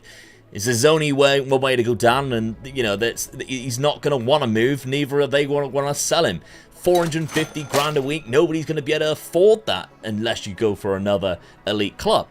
But yes, he is phenomenal, and we're all looking at milestones, and he has won the league back to back quite a few times. Even won the FIFA World Club Cup. It looks like another Champions League winner possibly. So he's done quite a lot, really. That's great. Or maybe is that the same... Oh, no, he has won back-to-back Champions League. So that's fantastic. I'm curious as to who's beaten them in the Champions League in the last couple of years. Because it seems... Arsenal. It seems like their team has just been amazing. Obviously, that's the year before, I think. And then they won back-to-back there. Possibly. I don't know. I think it is. Yeah, it is. So they've done that back-to-back. No, it is that yet. So he's won 3 out of 4. I'm really sorry. I've just seen that he played Chelsea in the final in Portugal. And he's managed it. So they beat Bayern Munich and Barcelona in the final. So actually, it's not bad, really, is it? 50% of the time since he's been there, really. So, really good. But, yeah, no movement. And I don't seem to see, unfortunately, a Ballon d'Or winner. So, we can have a look and just see who has been winning it. Jesus, Kylian Mbappe won it, what, 8 times in a row? That's ridiculous. After Mohamed Salah obviously won the first season. Bukayo Saka, Vinicius Jr. Bukayo Saka's won 2, which is great. Francisco Rodriguez is our first new gen, and that's at Barcelona. He looks insane. So that's obviously the reason why they're not winning the league every single season. Barcelona have a great team because they also have Lamine Yamal, who actually, no, he's at Liverpool. It's one of the first times I've ever seen him lose. Oh my, that's the biggest transfer I have ever seen. I have never seen a bigger transfer than that. 349 million. I don't think I've ever seen 300. That's insane. I can't believe that. I mean, has it been worth it, Liverpool? I mean, what, 1 Champions League was it? Oh my good lord. So, 1 Real Madrid player going back on track, but it doesn't look like he's even been in contention, unfortunately. For now, anyway. I can't get over that. I've won another 3 years, and I keep coming back every summer, because I don't think he's going to do a January transfer. But the season after I last met you was not for sale again. This, again, is the first time that we've got a transfer value, and I'm wondering whether it's because of the contract situation. He's got 1 year left on his deal. So that could be the reason why it doesn't no longer say not for sale. They're kind of worried whether he will make a move. But he is captain. I don't know whether that was there last time, but he is captain, which is great. I mean, he's got 16 for leadership. He's a stalwart in this Real Madrid team. Still 200 out of 200. Milestones do look rather impressive. They've won another Champions League, although there has been some seasons where they haven't actually won the league. So, again, very impressive. And La Liga right now has just been won by Barcelona, but it's the same points as Real Madrid. But they also went unbeaten, which, if they went unbeaten and didn't win the league, it does look quite funny. But they have been putting up a good fight against Real Madrid, which is good to see. But I just wish that it wasn't just all Barcelona and Real Madrid all the way through. It's nice when a third club comes into it. But there we go. So anyway, back on track to Andre Omega. The milestones do look very impressive, but there is no Ballon d'Ors, are there? So again, we're at a point where could this be his chance gone? And I don't even think he's been nominated either. So after the what was ridiculous transfer of Lamine Yamal and now getting the Ballon d'Or there, it went to Maximiliano Medina, who was at Arsenal, who won the Champions League, Francisco Rodriguez again, and then it's Manuel Claude Roos of Bayern Munich. So I'm wondering whether they won the Champions League there. And yeah, I do think it's going to be really difficult. No, Man City actually won it. Oh, I guess it'd be a year behind, wouldn't it? So, and I do think we won it the season before. We did. We beat Man City in that final in Istanbul, but some boring-ass finals going on right now. But there we go. I think we might struggle. But it is interesting that he has 1 year left on his deal. I'd be open to moving him. If there was a club that comes in that he's wanted by somebody, I'd want to move him just for a bit of variety, if anything. So yeah, another year and we have some wanted signs, and that is because he is not renewed his contract yet. And I don't know whether it's because Real Madrid don't want to sign him or they're offering him contracts and he's rejecting it. Obviously, we can't see that. It hasn't come up with the free transfer symbol over here, which suggests that it's his decision. But he does have a wanted sign. He's 34 now. I think it's a nice time for him to move. He spent so long at Real Madrid that, you know, he's probably classed as a club legend or an icon or whatever. He's won Champions League. He's won everything he can in Spain. Just, he's not winning the Ballon d'Or. So let's move him. And there are a few interesting clubs. We've obviously got Arsenal, Liverpool, Newcastle, and then a move to Saudi Arabia, which I think is the best one to go for. I'm kidding. I'm willing to make an offer in the transfer window anyway. Now, going at the end of contract is an easy one because he's going to be a free transfer, so we won't have to worry about their transfer budgets. Liverpool would have been the obvious one outside of the fact that they're only looking to improve their marketing revenue, but they just finished in 7th place with what I can only describe as an unbelievable team with Lamine Yamal still there, age 33. They've got a fantastic side, and it makes no sense. Now, that's one option, but I don't think it's a good one. The two I'm kind of toying between is Arsenal and Newcastle. Arsenal have Pep Guardiola. Recently, they finished in 2nd place behind Manchester City, but Newcastle finished in 4th with 69 points. I kind of like going down the Newcastle route. I mean, they have Zinedine Zidane. He would come in as a first team starter, according to this. If you have a look, they would improve the quality of the starting 11. I think we do it. I think we move him to Newcastle. Let's get the deal done at the end of his contract, which would be the 1st of July for 0, obviously. So, yeah, moving club. Now, a season at Newcastle, there has been some slight decline in his current ability, but what, he's 35 now. However, the performances, I mean, last season he was getting 10 assists and 12 assists at Real Madrid, which seemed to be quite normal considering he didn't get that many player of the matches. But this one, 12 player of the matches from fullback. In 34 games, 12 player of the matches. That's absolutely insanity, really, when you consider it. That, what's that, 35 or 40% of the games he plays in, he will get man of the match. For a fullback, that's mental. That's only numbers you'd see on a striker.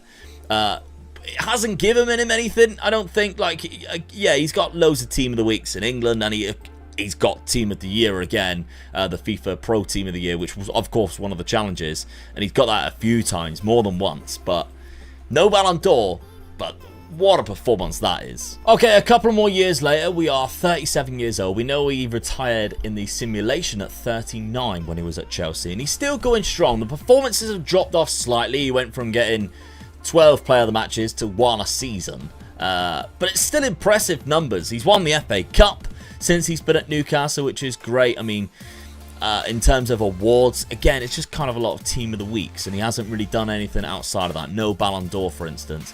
The only thing I'm noticing is one time it come up wanted by Saudi Arabia, so I used the editor and I went on and I got rid of the club's money, because what I don't want to happen is for him to move to Saudi Arabia and we can't track it.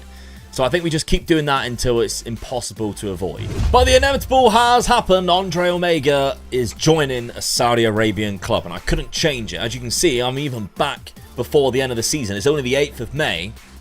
Hasn't finished the season yet, but because his contract is running out, he's age 39, age 38, he will be 39 next year. By the end of next year, he is joining a Saudi Arabian club. We couldn't really change it. Now, milestones, he's won another cup. He's won the Carabao Cup, but awards, he hasn't managed to do the third challenge, which was win the Ballon d'Or. We did not manage to get it. I do think it's almost impossible, and I'd love to know whether anybody has ever seen a wing-back win the Ballon d'Or. It'd be lovely and really curious to know. We can see the final winners. I mean, he wasn't even nominated, I don't think, which was a shame. But that Maximiliano Medina at Arsenal has won 4 now, and Francisco Rodriguez, I think, is on 3. So it's just these guys who are trading it between themselves at the minute. But there we go. Andre Omega, a fantastic career. Nailed off 2 challenges and even got a treble. Let's not ignore the fact that he did get a treble. But we did turn what was a nobody from Chile with the highest potential possible into a legendary fullback. And I think that's still success in some way, despite not winning the Ballon d'Or. I hope you enjoyed this. Let me know if you want to see more controlling the destiny types of videos, because I love doing videos just like this. And make sure you do subscribe if you want to see them, because more will be coming. Thank you very much. Check out this video right here, because I spent 10 years as Manchester United manager, and I can't say I've ever had as much fun as I did in this video. It's definitely worth a watch.